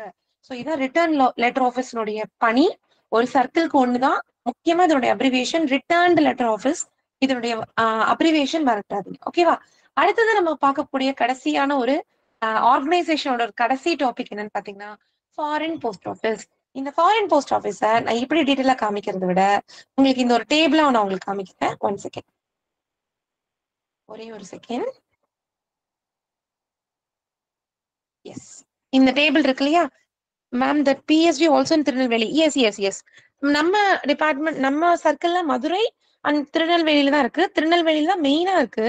மதுரை இப்ப கொஞ்சம் அசஸ் பண்ணிட்டு இருக்காங்க. பட் கூடிய விரைவில் உங்களுக்கு எல்லாமே திருநெல்வேலிக்கு உங்களுக்கு மூவ் ஆகுறதுக்கு வாய்ப்பு இருக்கு. Yes ma'am, absolutely. சோ இப்போ இது கொஞ்சம் ஸ்கிரீன் உங்களுக்கு சின்னதா இருந்ததுன்னா மொபைல்ல கொஞ்சம் ஜூம் பண்ணிக்கோங்க உங்க ஸ்கிரீனை. இந்த டேபிளை பாத்தீங்கன்னாலே போதும். இந்த ஃபாரின் போஸ்ட் ஆஃபீஸ்ல இப்ப நீங்க பார்க்கக்கூடிய இந்த 1 2 3 4 5 இந்த 5 டெர்மினாலஜிஸ் தான் உங்களுக்கு முக்கியம். இது என்னென்ன அப்படின்னு பாருங்க. நீங்க நான் ஒண்ணுன்னா உங்களுக்கு ஜூம் பண்ணியே காமிக்கிறேன். ஓகேவா? Zoom and change. ஓகே. முதல்ல நம்ம பார்க்க போறது என்னன்னு பாத்தீங்கன்னா, உங்களுக்கு ஆஃபீஸ் ஆஃப் எக்ஸ்சேஞ்ச். ஓகேங்களா? ஆஃபீஸ் ஆஃப் எக்ஸ்சேஞ்ச் பேர்லயே இருக்கு. ஓஇ பேர்ல என்ன இருக்கு? எக்ஸ்சேஞ்ச் பண்ணிக்கும் இருக்கா அந்த ஆஃபீஸ் தான் இது. இது என்னன்னு பாத்தீங்கன்னா, நம்மளோட இன்லாண்ட் மெயில்ஸ் இல்லாம இன்டர்நேஷனல் மெயில்ஸ் இருக்கு பாத்தீங்களா? ஒரு நாடு விட்டு இன்னொரு நாடுக்கு போகக்கூடிய இந்த இன்டர்நேஷனல் மெயில்ஸ வாங்கிக்கிறதும் இங்க இருக்கிறது அங்க கொடுக்கறதுமான எக்ஸ்சேஞ்ச் பண்ற ஒரு ஆஃபீஸ்க்கு பேர் தான் ஆஃபீஸ் ஆஃப் எக்ஸ்சேஞ்ச். ஸோ பேர்லயே இருக்கு எக்ஸ்சேஞ்ச் பண்ணணும். இப்போ இது ஒரு சில ஆஃபீஸ் எப்படி இருக்கும்னா அவுட்வேர்ட் மட்டும் தான் பண்ணும். இங்க இருந்து மத்த கண்ட்ரீஸ்க்கு மட்டும் தான் கொடுக்கும். அதுக்கு பேர் என்ன பண்ணுவாங்கன்னா அதுக்கு பேர் அவுட்வேர்ட் ஓஇன்னு சொல்லுவாங்க. அவுட்வேர்ட் ஆஃபீஸ் ஆஃப் எக்ஸ்சேஞ்ச்னு சொல்லுவாங்க. அதே மாதிரி உள்ள இன்வேர்டு மட்டும் வாங்கிக்கிச்சுன்னா அதை இன்வேர்டு ஓஇன்னு சொல்லுவாங்க. சோ இது என்ன பண்ணணும் பாத்தீங்கன்னா தபால எக்ஸ்சேஞ்ச் பண்றது மட்டும் இல்லாம அந்த தபால் அந்த பேக் பிரிச்சு இதை யார் யாருக்கு கொண்டு போய் சேர்க்கணுமோ அந்த மாதிரியான வேலைகள் எல்லாம் பண்றதுக்கு பேர் தான் ஆஃபீஸ் ஆஃப் எக்ஸ்சேஞ்ச். ஓகேங்களா? இது அது மட்டும் இல்லாம அதை பத்தின அக்கௌண்ட்ஸும் மெயின்டைன் பண்ணும். என்னென்ன இருக்கு, எத்தனை பை வந்தது, எத்தனை போனது, இதுல என்னெல்லாம் ஆச்சு அப்படின்றத பத்தினான அக்கௌண்ட்ஸையும் மெயின்டைன் பண்றதுக்கு பேர் தான் ஆஃபீஸ் ஆஃப் எக்ஸ்சேஞ்ச். சுருக்கமா ஓஇ அப்படின்னு நம்ம குறிப்பிடுவோம். இது ஓகேங்களா? புரிஞ்சிருச்சுங்களா? அடுத்து நம்ம பார்க்க போறது டெக்னாலஜி என்ன பாத்தீங்கன்னா டிரான்சிட் ஓஇன்னு சொல்லக்கூடிய ஓஇ. ஓகேங்களா? இதுவும் எக்ஸ்சேஞ்ச் தான் பண்ணும், இதுவும் எக்ஸ்சேஞ்ச் தான் பண்ணும். ஆனா டிஃபரன்ஸ் என்னன்னு பாத்தீங்கன்னா இந்த டிரான்சிட் ஓய்ங்கிறது இங்க முக்கியமா பாருங்க க்ளோஸ் மெயில் பேக்ஸ மட்டும் தான் இதை டீல் பண்ணும். அதாவது நம்ம ஓய் என்ன பார்த்தோம், தபால வாங்கிக்கும் கொடுக்கும் எல்லாமே பண்ணும், அந்த பைய பிரிச்சு யார் யார்கிட்ட கொண்டு போய் சேர்க்கணுமோ அந்த மாதிரி வேலைகளையும் பார்க்கும்னு சொல்லுவோம். ஆனா டிரான்சிட் ஓய் க்ளோஸ்ட் மெயில் பேக்ஸ மட்டும் பேக்கா மட்டும்தான் டீல் பண்ணும். அதை பிரிச்சு உள்ள இருக்கக்கூடிய எந்த விதமான பணியும் செய்யாது. ஓகேங்களா? சோ இது முக்கியமா இந்த டிரான்சிட் ஓய்ன்றது எங்க இருக்குன்னு பாத்தீங்கன்னா நம்ம பார்டர்ல ஏதாவது ஒரு துறைமுகத்திலயோ ஏர்போர்ட்லயோ க்ளோஸ் பண்ணப்பட்ட பேக மட்டும் கொடுத்து வாங்குற வேலையை பாக்குறது தான் டிரான்சிட் ஓயின்னு நம்ம சொல்லுவோம். சரிங்களா? இது முக்கியமா நம்ம இங்கேயும் நம்ம லோக்கல்லையும் ஃபாரின்ல இருக்கக்கூடிய அவங்களுடைய அந்த அதிகாரியோட ஒரு டைப் பண்ணி அவங்களோட ஒரு லைசன்ஸ் வச்சுக்கிட்டு பைய மாத்தி வாங்கிக்கிறதும் கொடுக்கறதுமான வேலை பண்றதுதான் டிரான்சிட் ஓஇ. முக்கியமா டிஃபரன்ஸ் புரிஞ்சுக்கோங்க. இது வந்து பேக்கையும் முதல்ல இருக்கிற ஆஃபீஸ் ஆஃப் எக்ஸ்சேஞ்ச் பேக்கையும் மாத்திக்கும் எக்ஸ்சேஞ்சும் பண்ணிக்கும் ஓபன் பண்ணி டீலும் பண்ணும். ஆனா டிரான்சிட் ஓஇ க்ளோஸ் பண்ணப்பட்ட மெயில் பேக் மட்டும் தான் டீல் பண்ணும், பைய திறந்தெல்லாம் எதுவுமே டீல் பண்ணாது. அடுத்து பார்க்க போற டெக்னாலஜி பாத்தீங்கன்னா எஃபிஓன்னு சொல்லலாம். அதாவது நமக்கு ஃபாரின் போஸ்ட் ஆஃபீஸ். இது என்னன்னு பாத்தீங்கன்னா இதுவும் ஒரு ஆஃபீஸ் ஆஃப் எக்ஸ்சேஞ்ச் தான், பைய வாங்கும் மாத்திக்கும் எல்லாமே பண்ணும். ஆனா கூடுதலாக என்ன நடக்கும் பாத்தீங்கன்னா சுங்க வரி நிர்ணயம், கஸ்டம்ஸ் உங்களுக்கு சொல்றோம் இல்லையா, கஸ்டம்ஸ் டியூட்டின்னு சொல்லக்கூடிய அந்த வேலையும் பண்ணும். கஸ்டம்ஸ் டியூட்டி இப்ப அதனுடைய உள்ள இருக்கக்கூடிய மதிப்பை பொறுத்து சுங்க வரி நிர்ணயிக்கும் ஒரு இடமாகவும் இந்த ஃபாரின் போஸ்ட் ஆஃபீஸ் என்பது திகழும். சோ இங்குல பாத்தீங்கன்னா இந்த ஃபீல்டு போஸ்ட் ஆஃபீஸ பெரும்பாலும் சுங்கத்துறையால் தேர்ந்தெடுக்கப்பட்ட ஒரு ஆபீஸாக தான் இது இருக்கு. ஓகேங்களா? சோ இது வந்து கஸ்டம் இங்க என்னெல்லாம் நடக்கும்னு பாத்தீங்கன்னா பைய பிரிச்சு அதனுடைய சுங்க வரி நிர்ணயம், யார் யாருக்கு கொண்டு போய் சேர்க்கணும், இந்த மாதிரியான எல்லா விதமான மெயின்டெனன்ஸும் நடக்கும். அண்ட் அதை பத்தின அக்கௌண்ட்ஸும் இங்க மெயின்டைன் ஆகும். என்ன வந்தது, எவ்வளவு கஸ்டம் டியூட்டி ஒவ்வொரு தபாலுக்கும் போட்டாங்க, அது முறையாக வசூலிக்கப்பட்டதா அப்படிங்கிற பத்தியான அக்கௌண்ட்ஸும் இந்த ஃபீல்டு நம்மளோட ஃபாரின் போஸ்ட் ஆஃபீஸ்ல உங்களுக்கு வந்து இது நடக்கும். ஓகேங்களா? அடுத்தது இப்ப நீங்க பார்க்க போறது என்னன்னா எஸ்எஃபிஓன்னு சொல்லக்கூடிய சப் ஃபாரின் போஸ்ட் ஆஃபீஸ் அப்படிங்கிறது. இது என்னன்னு பாத்தீங்கன்னா உங்களுக்கு வந்து நம்ம எப்படி பார்த்தோம் டிரான்சிட் ஓய்னா வெறும் க்ளோஸ்ட் பேக் மட்டும் பண்ணுவோம். One second.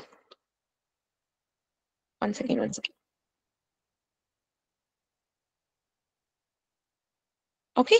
சோ இப்ப சப் ஃபாரின் போஸ்ட் ஆஃபீஸ் அப்படிங்கிறது என்னன்னு பாத்தீங்கன்னா இது வந்து இதற்கென்று மேப் பண்ணப்பட்ட ஆபீசஸ். இந்த சப் ஃபாரின் போஸ்ட் ஆஃபீஸ்க்குன்னு டெடிகேட்டடா இதற்கென்று வகுக்கப்பட்ட அந்த ஆபீஸ் கூட மட்டும் தபால் எக்ஸ்சேஞ்ச் பண்ணிக்கும். ஓகேங்களா? சோ ஃபீல்டு போஸ்ட் ஆஃபீஸ்ல எல்லாமே நடக்கும், சுங்கவரி நிர்ணயம் எல்லாமே நடக்கும். ஆனா இது இங்கேயும் அதே தான் நடக்கும். ஆனா என்னன்னா இதற்கென்று மேப் பண்ணப்பட்ட ஆபீசஸ், அதாவது இதற்கென்று நிர்ணயிக்கப்பட்ட ஒரு சில ஆபீசஸ்க்கு மட்டும் தான் இது வந்து தபால் எக்ஸ்சேஞ்ச் பண்ணும், அதோட சுங்கவரி நிர்ணயத்தை மட்டும்தான் பண்ணும். ஓகேங்களா? சோ இதுதான் உங்களுக்கு ரொம்ப முக்கியமான விஷயம், இதை நீங்க ஞாபகம் வச்சுக்கோங்க. ஓகேவா? அடுத்ததாக நீங்க பார்க்க போறது என்னன்னு பாத்தீங்கன்னா ஐபிசி மற்றும் டிஎன்கே அப்படின்னு நம்ம பார்க்க போறோம். சோ இது என்னன்னு பாத்தீங்கன்னா நம்ம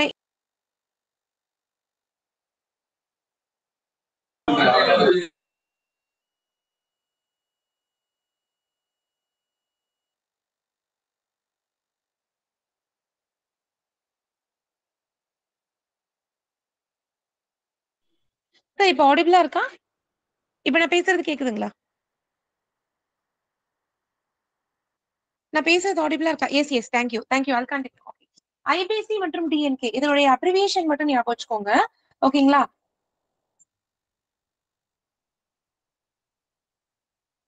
ஓகே. சோ இந்த ஐபிசி என்னன்னு பாத்தீங்க அப்படின்னு பாத்தீங்கன்னா இன்டர்நேஷனல் பிசினஸ் சென்டர் அப்படின்னு நம்ம சொல்லுவோம். இது என்னன்னு பாத்தீங்கன்னா ஐபிசிங்கிறது நம்ம லோக்கல்ல இப்ப நீங்க உங்களோட ஹெட் ஆபீஸ்ல பாத்திருப்பீங்க பிசினஸ் போஸ்ட் சென்டர் அப்படின்னு இருக்கும். அது என்ன பண்ணணும்னு பாத்தீங்கன்னா பெரிய பெரிய நமக்கு மெயில்ஸ் பிசினஸ் கொடுக்குறவங்களுக்கு எல்லாம் அவங்களோட இடத்துக்கே போய் பிக்கப் பண்ணிட்டு வந்து அதனுடைய வேலைகள் எல்லாமே பண்ணி கொடுக்கும். அதே மாதிரி இன்டர்நேஷனல் ஆர்டிகல்ஸ் அனுப்புறவங்களுடைய அவங்களுடைய அவங்களுக்கு தேவையான அசிஸ்டன்ஸ் கொடுக்கறதுக்கும் அவங்களுக்கு தேவையான எல்லா விதமான டாக்குமெண்டேஷனை ஹெல்ப் பண்றதுக்காக இருக்கக்கூடியதான் இந்த இன்டர்நேஷனல் பிசினஸ் சென்டர்னு சொல்லக்கூடிய ஐபிசி. இது கிட்டத்தட்ட பிபிசி மாதிரி தான். ஆனா இது வந்து இன்லாண்ட் உள்ளூர் மெயில்ஸ் நம்ம பிபிசிங்கிறது. ஆனா இது வந்து இன்டர்நேஷனல் மெயில்ஸ். ஓகேங்களா? சோ உங்களுக்கு தபால இது வாங்கிக்கும், அவங்க போய் பிக்கப் பண்ணிப்பாங்க. அது வேணுங்கிற ஆபீசஸ்க்கு அவங்களுக்கு வேணுங்கிற எல்லா விதமான அசிஸ்டன்ஸும் இவங்க வந்து கொடுப்பாங்க. இதுக்கு பேர் தான் இன்டர்நேஷனல் பிசினஸ் சென்டர். ஓகேங்களா? அதே மாதிரி டாக்கர் நிர்யத் கேந்திரா அடுத்தது இதுவுமே சிமிலர்லி அதே மாதிரி தான் டிஎன்கே என்று சொல்லக்கூடிய டாக்கர் நிர்யத் கேந்திராஸ். இதுவும் முக்கியமா எக்ஸ்போர்ட் பண்றாங்க பாத்தீங்களா அவங்களுக்காகவே பிரத்யேகமா இருக்கக்கூடியது. சோ இவங்க என்ன பண்ணுவாங்க அப்படின்னு பாத்தீங்கன்னா கஸ்டமருக்கு வேணுங்கிற எல்லா விதமான அசிஸ்டன்ஸ் அவங்களுக்கு வந்து இந்த இம்போர்ட் எக்ஸ்போர்ட் கோடு வாங்குறதுக்கான எல்லா விதமான தேவைகளை பூர்த்தி செய்வாங்க. அதே மாதிரி அவங்களுக்கு அந்த போஸ்டல் பில் ஆஃப் எக்ஸ்போர்ட்ஸ் அப்படிங்கறத ஜென்ரேட் பண்றதுக்கு பிக்கப் ஃபெசிலிட்டி கொடுக்கறது இந்த மாதிரியான எல்லா விதமான வேலைகளுமே இந்த தாகர் நிர்யத் கேந்திராஸ் அப்படிங்கிறது இது வந்து பண்ணும். சோ இதுக்கு பேர் தான் டிஎன்கே. ஓகேங்களா? சோ இப்ப இதுல முக்கியமா என்னன்னு பாத்தீங்கன்னா இது இந்த ஆர்கனைசேஷன் இப்ப நம்ம இந்த மொத்த ஆர்கனைசேஷன் ஸ்ட்ரக்சர்ல இருக்கக்கூடிய எல்லா விதமான யூனிட்ஸ் பத்தியுமே பார்த்துரும். ஹெட் யாரு, ஒவ்வொரு லெவலா டைரக்டரேட் கண்ட்ரோல்ல யார் வரா, சர்க்கிள் கண்ட்ரோல்ல யார் வரா, இப்படியாக எல்லா விதமான நாமன்கிளேச்சர் ஆர்கனைசேஷனை பத்தி முழுக்க முழுக்க நம்ம பார்த்தாச்சு. இப்ப நம்ம என்ன பண்றோம் அப்படின்னு பாத்தீங்கன்னா ஒரு குவிக்கா ஒரு டெஸ்ட். இவ்வளவு நேரம் நம்ம கிட்டத்தட்ட ஒரு 45 மினிட்ஸ் பார்த்தோம் இல்லைங்களா? அதுக்கான இது நம்ம எவ்வளவு புரிதல் இருக்கு அப்படின்னு உங்களே நீங்க ஒரு செல்ஃப் எவாலுவேட் பண்றதுக்காக ஒரு டெஸ்ட் இருக்கு. சோ ஒரு ரெக்வஸ்ட் என்னன்னா யாரும் மைக் ஆன் பண்ணி சொல்ல வேணாம் ஆப்ஷன்ஸை. நான் கொஸ்டின்ஸ் போட போட நீங்க கீழே ஆப்ஷன்ஸ் மட்டும் மெசேஜ்ல மட்டும் போடுங்க. சோ அதை வச்சு நம்ம இதை வந்து பாத்துக்கலாம். ஓகேவா? சோ ஃபர்ஸ்ட் கொஸ்டின் இப்போ உங்களுக்கு உங்க மெசேஜஸோட ரெடியா இருங்க. முதல் கொஸ்டின் உங்களுக்கு department of post is headed by அப்படின்னு கேட்டிருக்கு. Who is head of the department? So உங்களோட ஆன்சர்ஸ் நீங்க போஸ்ட் பண்ணலாம். மைக் ஆன் பண்ண வேணாம், மெசேஜஸ்ல மட்டும் போடுங்க. Okay excellent. Okay secretary of post அப்படிங்கிறது மிகச் சரியான பதில். ஓகேங்களா? நம்மளோட செக்ரட்டரி போஸ்ட் தான் நம்மளோட டிபார்ட்மெண்டோட ஹெட். ஓகே அடுத்த கொஸ்டின் இப்ப பார்க்கலாம் குவிக்கா. Department of post comes under which ministry அப்படின்னு நான் கேட்கிறேன். சோ டிபார்ட்மெண்ட் ஆஃப் போஸ்ட் எந்த மினிஸ்ட்ரிக்கு ரொம்ப ஈஸியான ஒரு கொஸ்டின். சோ குவிக்கா உங்களோட ஆன்சர் நீங்க போட்டுடலாம். Yes yes of course. So communication ministry அப்படிங்கிறது மிகச்சரியான உங்களுக்கு பதில். ஓகேவா? சோ உங்களுக்கு மினிஸ்ட்ரி ஆஃப் கம்யூனிகேஷன்ஸ்க்கு கீழே இது வந்து வரும். அடுத்தது இந்த கொஸ்டின் பாருங்க கொஞ்சம் ட்ரிக்கியா இருக்கும். சோ இந்த மாதிரி கொஸ்டின்ஸ் வரும்பொழுது கொஸ்டின் பேப்பர்ல நீங்க என்ன பண்ணணும்னா கொஞ்சம் நிதானமா படிக்கணும். சோ கொஸ்டின் நீங்க கவனிங்க. என்ன கேட்டிருக்காங்க? Headquarters of Haryana circle Ambala அப்படின்னு கேட்டிருக்காங்க. அடுத்து Goa comes under the administrative jurisdiction of Madhya Pradesh அப்படின்னு கேட்கறாங்க. இதுல நீங்க statement 1 is correct, statement 2 is correct, statement 1 and 2 is correct, statement 1 and 2 is incorrect அப்படின்னு கேட்கறாங்க. சோ உங்களோட ஆப்ஷனை நீங்க பொறுமையா படிச்சு பார்த்து சொல்லுங்க. ஒன்னு கரெக்டா, 2 கரெக்டா, ரெண்டுமே கரெக்டா, இல்ல ரெண்டுமே தப்பா அப்படின்றது கேக்குறாங்க. ஓகே சோ நிறைய பேர் கரெக்டான ஆன்சர்ஸ் கொடுத்திருக்கீங்க. ஆக்சுவலி ஆப்ஷன் ஏ தான் கரெக்ட். ஏன்னு கேளுங்க, headquarters of Haryana circle Ambala தான். ஆனா கோவா எதனுடைய கண்ட்ரோல் கீழே வரும்? மெசேஜ்ல போடுங்க பார்க்கலாம். கோவா எந்த கண்ட்ரோல்ல பார்த்தோம்? நம்ம அந்த டேபிள்ல பார்த்தோம் கோவா. எஸ் அப்சல்யூட்லி எஸ் மகாராஷ்டிரால தான் உங்களுக்கு கோவா அப்படிங்கிற அதுவுமே சேர்ந்து வரும். சோ இந்த மாதிரி கொஸ்டின்ஸ் வரும்போது கொஞ்சம் ட்ரிக்கியா இருக்கும். கொஞ்சம் நிதானமா படிச்சு பார்த்து உங்களுக்கு பண்ணீங்கன்னா உங்களுக்கு ரொம்ப ரொம்ப ஈஸியா இருக்கும். சோ இந்த மாதிரி கொஸ்டின்ஸ்க்கு கொஞ்சம் டைம் எடுத்து நிதானமா பார்த்து உங்களோட ஆப்ஷன்ஸ் நீங்க சூஸ் பண்ணுங்க. அடுத்த கொஸ்டின் இப்ப நம்ம பார்க்க போறோம். டிபார்ட்மெண்ட் நீங்க ஆன்சர் பார்க்காதீங்க, நான் ஆன்சர் வந்துருச்சு. டிபார்ட்மெண்ட் ஆஃப் போஸ்ட் மினிஸ்ட்ரி காமிச்சிட்டேனா? Okay one second. அடுத்து each postal circle is headed by whom? யாரு ஒவ்வொரு போஸ்டல் சர்க்கிளுடைய ஹெட் யாரு? உங்களோட ஆப்ஷன்ஸ் நீங்க போட ஆரம்பிச்சிடலாம். Yes of course the chief post master general, chief PMG என்பது மிகச்சரியான பதில். Okay excellent. அடுத்த கொஸ்டின் இப்ப நீங்க பார்க்கலாம். Who is the present DG? DG post யாரு? இப்ப பிரசன்ட் டிஜி யாரு? இது நம்ம சொன்னோம் யாரு கரெக்டா ஆன்சர் பண்றீங்கன்னு பார்க்கலாம். Who is the present DG post? Absolutely Shri Sanjay Saran என்பது மிகச்சரியான பதில். ஓகேவா? Okay. Who is the present secretary? எனக்கு மெசேஜ்ல நீங்க போடுங்க பார்க்கலாம். Yes, yes, yes. Who is the present DG post? Yes, secretary. Yes, yes, yes. Yes, Miss Vandita Kaul is the right answer. Yes, yes. Yes, absolutely right. Okay, வா. So, நம்மளோட DG secretary-ஆவது நீங்க கண்டிப்பா ஞாபகம் வச்சுக்கோங்க. இது ரொம்ப முக்கியமானது. Okay, Miss Vandita Kaul. அடுத்த question. Who is head of APS? APS நோடைய தலைமை யாரு? Who is head of Army Postal Service? Okay, absolutely right. ADG அதாவது அடிஷனல் டைரக்டர் ஜெனரல் என்பது மிகச்சரியான பதில். சோ இவர் வந்து மேஜர் ஜெனரல் ரேங்க்குக்கு டிஃபென்ஸ்ல ஈக்குவலான ஒரு போஸ்ட். ஓகேவா? அடுத்தது சொல்லுங்க, ஆர்மி போஸ்டல் சர்வீஸ்னுடைய 1 CBPO எங்க இருக்கு, எங்க அமைக்கப்பட்டிருக்குன்னு சொல்லுங்க. எஸ், அஃப்கோர்ஸ் டெல்லியில இருக்கு. 2 CBPO Kolkata, right? Okay. 1 CBPO is located in Delhi. Okay. அடுத்தது சொல்லுங்க, jurisdictions of West Bengal circle எங்கெல்லாம் இருக்கு? வெஸ்ட் பெங்கால் சர்க்கிள்னுடைய ஜூரிஸ்டிக்ஷன் எங்கெல்லாம் அமைக்கப்பட்டிருக்கு? நம்ம ஒரு ஷார்ட்கட் சொன்னோம், அதை ஞாபகம் வச்சு சொல்லிடலாம். Yes, option C is exactly the right answer. West Bengal, Sikkim, Andaman and Nicobar. நம்ம ஸ்வான் ஞாபகம் வச்சுக்க சொன்னோம் இல்லையா? சிக்கிம், வெஸ்ட் பெங்கால், அந்தமான் நிக்கோபார் அப்படிங்கிறது option C is the right answer. அடுத்தது, union territory of Chandigarh falls under jurisdiction of which one? சண்டிகார்னுடைய இது வந்து உங்களுக்கு பாத்தீங்கன்னா எதனுடைய ஜூரிஸ்டிக்ஷன் கீழே வருது? எஸ், பஞ்சாப்க்கு கீழே வருது. நம்ம ஞாபகம் வச்சுக்க சொன்னோம் இல்லையா? பிசி ஞாபகம் வச்சுக்கிட்டீங்கன்னா ஈஸியா உங்களுக்கு வந்துடும். அடுத்தது முக்கியமானது, ஆர்எல்ஓனுடைய விரிவாக்கம். RLO stands for dash. ஆர்எல்ஓனுடைய அப்ரிவியேஷன் அப்படிங்கிறது பாத்தீங்கன்னா yes, absolutely return letter office அப்படிங்கிறது சரியான பதில். எஸ். அடுத்த கொஸ்டின் குவிக்கா நீங்க எல்லாரும் சொல்றதுனால போயிடுறேன். Circle stamp depot comes under the control of where? Circle stamp depot எதனுடைய கண்ட்ரோல் கீழே வருது அப்படின்னு பாத்தீங்கன்னா எஸ், பேர்லயே உங்களுக்கு இருக்கு. சர்க்கிள் ஸ்டாம்ப் டிபோட் எதுல வரும்? சர்க்கிள்க்கு கீழே தான் அஃப்கோர்ஸ் வரும். ஓகேவா? So option B is the correct answer. Okay. அடுத்தது, headquarters of centre for excellence in postal technology எங்க இருக்கு சொல்லுங்க. CPT headquarters where it is located? Yes, Mysore is the right answer. மைசூர்ல எங்க இருக்குன்னு உங்க ஆப்ஷன்ல போடுங்க பார்க்கலாம். வேர் இன் மைசூர்? ஒரு கொஸ்டின் பேப்பர்ல இப்படிதான் கேட்டிருந்தாங்க. மைசூர் டிரெக்டா கொடுக்கல actually. Yes yes yes, Nazarbad. Yes, Nazarbad in Mysore is yes yes, absolutely Nazarbad Mysore is headquarters. அடுத்தது, ஃபுல் ஃபார்ம் ஆஃப் சிபிடி என்ன? ஃபுல் ஃபார்ம் ஆஃப் சிபிடி இதுல பாத்தீங்களா ஆப்ஷன் எவ்வளவு கன்ஃபியூசிங்கா இருக்கு. ஃபார், இன், ஆஃப் எப்படி எப்படி போட்டிருக்காங்க, ஆன் அப்படின்னு. Which is the right answer? Absolutely. Center for Excellence in Postal Technology அப்படிங்கறத உங்களுக்கு மிகச்சரியான பதில். அடுத்தது, ரக்கன்பா எங்க இருக்கு? Where ரக்கன்பா is located? நம்மளோட Rafi Ahmed Kidwai national postal academy is located in yes, Ghaziabad. Nazarbad, Ghaziabad confuse ஆயிடாதீங்க. ஓகே, காசியாபாத். அடுத்தது, லெட்டர் பாக்ஸ்னோட எலக்ட்ரானிக் கிளியரன்ஸ் அதுக்கு என்ன பெயர் அப்படின்றது பார்க்கலாம். What is the electronic clearance of letter box is called? Yes, of course. Nanyata is the right answer. Of course, Nanyata is the right answer. அடுத்தது, இப்ப foreign post office பார்த்தோம் இல்லைங்களா, அது சொல்லுங்க. A post office which exchange mails with foreign countries is known as dash. ஒரு post office அது மத்த foreign கண்ட்ரிஸோட தபால exchange பண்ணிக்கும், அதனுடைய பெயர் என்ன? Okay, office of exchange is the right answer. இப்ப நான் இதே ஆப்ஷன் வச்சுக்கோங்க. நான் கொஸ்டின் மட்டும் கொஞ்சம் மாத்தி கேக்குறேன், நீங்க ஆன்சர் பண்ணுங்க. ஒரு post office which exchange mails with foreign countries but deals only with the closed packs is called as dash.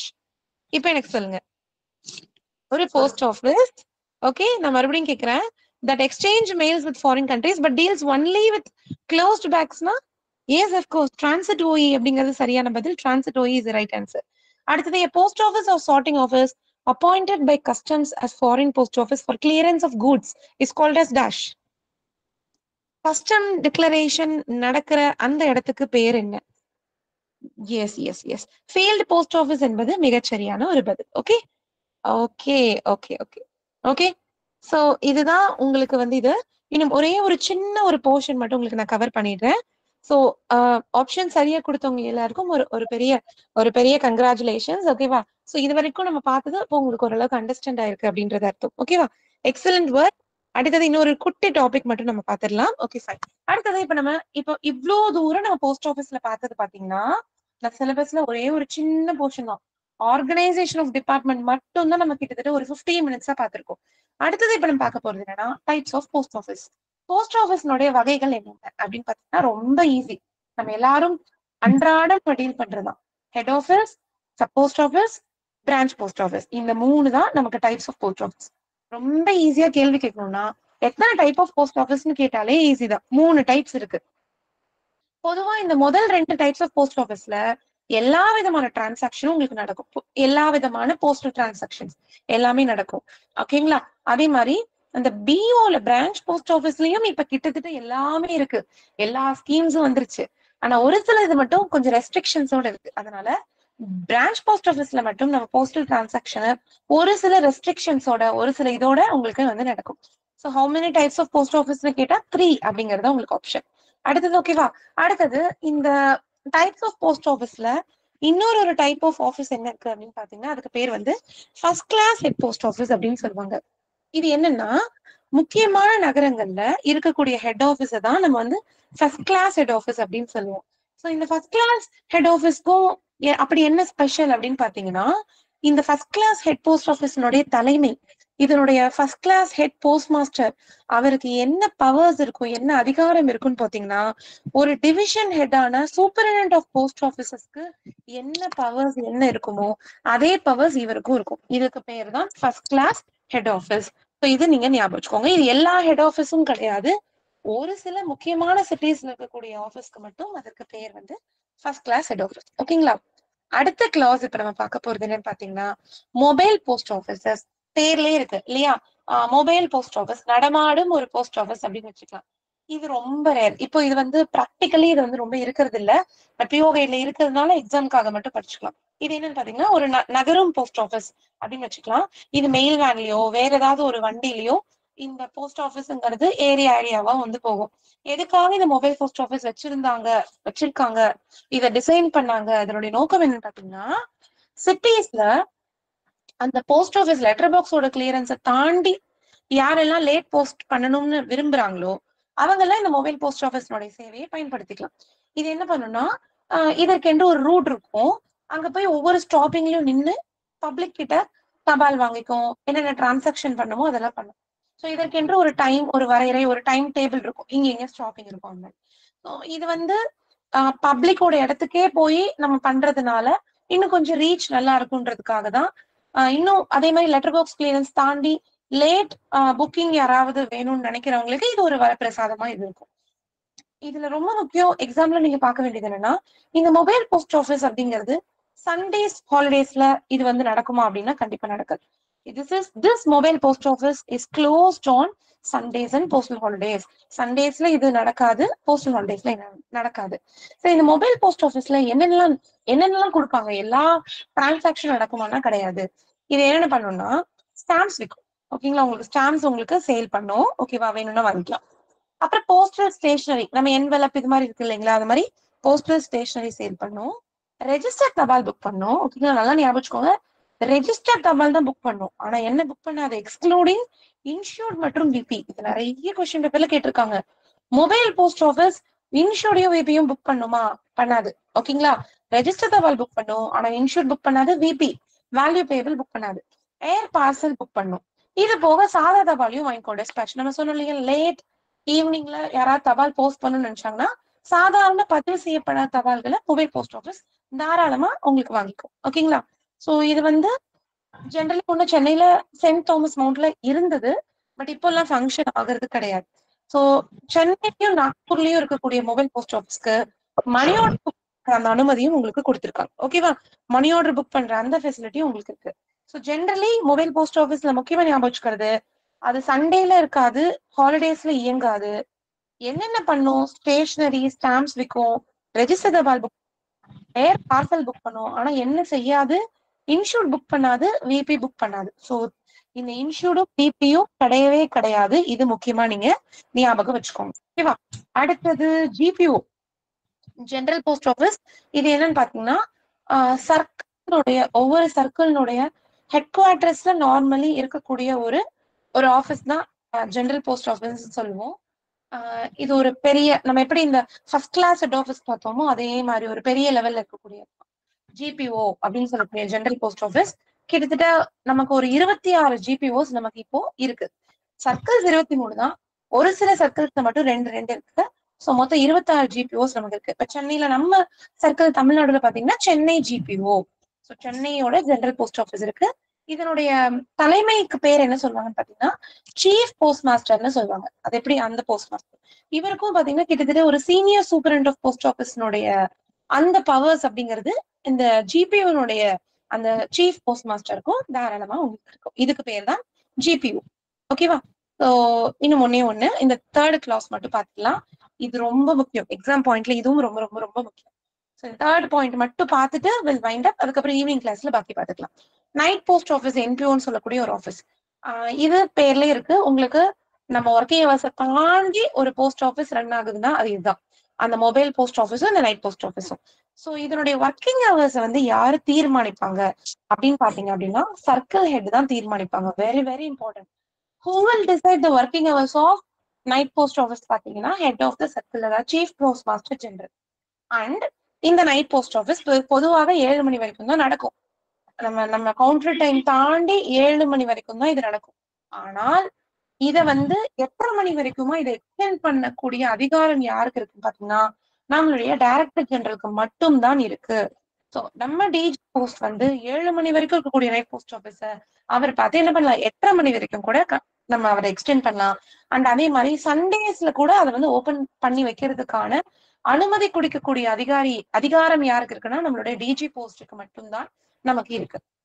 சரி, பொதுவா நான் சொன்னேன் 7 மணி வரைக்கும் நடக்கும். 7ல இருந்து 8:30 மணி வரைக்கும் டிஜி போஸ்ட் பார்த்து அவர் எக்ஸ்டெண்ட் பண்ணிக்கலாம்னு சொல்லுவோம். இந்த எக்ஸ்டெண்டட் ஹவர்ஸ், அதாவது நீட்டிக்கப்பட்ட இந்த 1.5 மணி நேரத்துல என்னென்ன நடக்கும் என்னென்ன நடக்காது அப்படின்றத மட்டும் நான் சிம்பிளா சொல்லிடுறேன். சோ பொதுவா நைட் போஸ்ட் ஆஃபீஸ் தான் ஞாபகம் வச்சுக்கோங்க. கவுண்டர் ஹவர்ஸ் தாண்டி 7 மணி வரைக்கும் வேலை செய்யும். டிஜி போஸ்ட் பார்த்து எக்ஸ்டெண்ட் பண்ணா 8:30 வரைக்கும் வேலை செய்யும். இந்த நீட்டிக்கப்பட்ட எக்ஸ்டெண்ட் ஹவர்ஸ்ல என்னென்ன நடக்கும் அப்படின்னு பாத்தீங்கன்னா ரெஜிஸ்டர் புக் பண்ணிக்கலாம். ஓகேங்களா? ரெஜிஸ்டர் தபால் புக் பண்ணிக்கலாம், விபி ஆர்டிகிளும் புக் பண்ணிக்கலாம், இஎம்ஓ புக் பண்ணிக்கலாம், ஐபிஓன்னு சொல்லக்கூடிய இந்தியன் போஸ்ட் ஆர்டர் சேல் பண்ணிக்கலாம், சாதாரண ஸ்டாம்பும் சேல் பண்ணிக்கலாம். ஓகேங்களா? எக்ஸ்டெண்ட் ஹவர்ஸ்ல இதெல்லாம் பண்ணிக்கலாம். ரெஜிஸ்டர் தபால் booking, VP booking, money order booking, stamp, IPO எல்லாம் சேல் பண்ணிக்கலாம். ஆனா இந்த எக்ஸ்டெண்ட் ஹவர்ஸ்ல என்னென்ன நடக்காதுன்னு பாத்தீங்கன்னா சேவிங்ஸ் பேங்க் சம்பந்தப்பட்ட எந்த வேலையும் நடக்காது. டெபாசிட் வாங்குறது, விட்ராயல் கொடுக்கறது எதுவுமே நடக்காது. சர்டிபிகேட் எதுவுமே நடக்காது. ஓகேங்களா? அது வந்து 7 மணி வரைக்கும் மட்டும்தான், அதுவும் வீக் டேஸ்ல மட்டும்தான் நடக்கும். சண்டேஸ் என்னதான் எக்ஸ்டெண்ட் பண்ணாலும் இந்த மாதிரியான சேவிங்ஸ் பேங்க் சம்பந்தப்பட்ட எந்த ஒரு பரிவர்த்தனையும் நடக்காது. அடுத்தது பொதுவா நான் என்ன சொன்னேன், 7 மணி வரைக்கும் நடக்கும் வீக் டேஸ்ல அப்படின்னு. சண்டேஸ் ஹாலிடேஸ்ல ஒருவேளை டிஜி போஸ்ட் பர்மிஷன் கொடுத்தா கூட என்ன நடக்கும்னா ரெஸ்ட்ரிக்டட் ஒர்க்கிங் ஹவர்ஸ் தான், ஒரு குறிப்பிட்ட ஒர்க்கிங் ஹவர்ஸ் தான். அப்படின்னா ஒரே ஒரு ஷிஃப்ட் தான் வேலை செய்யும். காலை 10 மணி முதல் ஈவினிங் 5 மணி வரைக்கும் தான் வேலை செய்யும். சண்டே வேலை பார்த்தாலும் நைட் போஸ்ட் ஆஃபீஸ்க்கு என்ன கிடையாது, டெலிவரிங்கிறது பண்ண முடியாது, அண்ட் மணி ஆர்டர் பேமெண்ட் கிடையாது, சேவிங் சம்பந்தப்பட்ட பரிவர்த்தனைகள் கிடையாது. சோ இதுதான் முக்கியம். எக்ஸ்டெண்டட் ஹவர்ஸ்ல எது இருக்கும் எது இருக்காதுன்னு. சோ இது நைட் போஸ்ட் ஆஃபீஸ் எக்ஸாம்ல முக்கியம். ஒரே ஒரு தடவை சொல்லிடுறேன், பொதுவா 7 மணி வரைக்கும் தான் வேலை செய்யும். கவுண்டர் ஹவர்ஸ் தாண்டி அதனுடைய ஒர்க்கிங் ஹவர்ஸ் தீர்மானிப்பது சர்க்கிள் ஹெட். எக்ஸ்டெண்ட் பண்ணி 8 மணி வரைக்கும் அதிகாரம் கொடுக்கக்கூடிய அதிகாரம் டிஜி போஸ்டுக்கு இருக்கு. சண்டேலயும் வேலை பாக்குறதுக்கான அதிகாரமும் டிஜி போஸ்டுக்கு தான். இந்த 7 to 8 என்னெல்லாம் பண்ணலாம்னா ரெஜிஸ்டர் தபால், பிபி புக் பண்ணிக்கலாம், மணி ஆர்டர் புக் பண்ணிக்கலாம், ஸ்டாம்ப், ஐபிஓ சேல் பண்ணிக்கலாம். என்ன பண்ணக்கூடாது, சேவிங்ஸ் பேங்க் கிடையாது, சர்டிபிகேட் எல்லாம் கிடையாது. சண்டே ஹாலிடேஸ்ல பாத்தீங்கன்னா உங்களுக்கு 10 to 5 மட்டும் தான் வேலை செய்யும். அன்னைக்கு டெலிவரி கிடையாது, மணி ஆர்டர் பேமெண்ட் கிடையாது, சேவிங்ஸ் பேங்க் ஒர்க் கிடையாது. ஓகேங்களா? சோ இப்ப நம்ம பிஓ கைட்ல என்ன பண்ணிருக்கோம்னா ஒரு 3 கிளாஸ் வந்து பாத்திருக்கோம். சோ இதோட இப்போ நமக்கு போதும். பாக்கி இருக்கக்கூடிய போர்ஷனை நம்ம ஒரு கொஞ்சம் நீங்க ரிலாக்ஸ் பண்ணி கொஞ்சம் நீங்க சில் பண்ணிட்டு ஈவினிங் வாங்க. இதே மாதிரி கொஞ்சம் ஈஸியா ரிலாக்ஸ்டா நம்ம இன்னும் கொஞ்சம் போர்ஷன்ஸ் பிஓ கைட்ல நம்ம இன்னைக்கு பார்த்து கவர் பண்ணி முடிச்சிடலாம். So thank you all. இவ்வளவு தூரம் பேஷண்டா வெயிட் பண்ணி கேட்ட எல்லாருக்கும் ரொம்ப நன்றி. ஈவினிங் நம்ம மீட் பண்ணலாம். Thank you so much. Thank you all. Thank you, Kritika. Thank you very much. Thank you, everybody.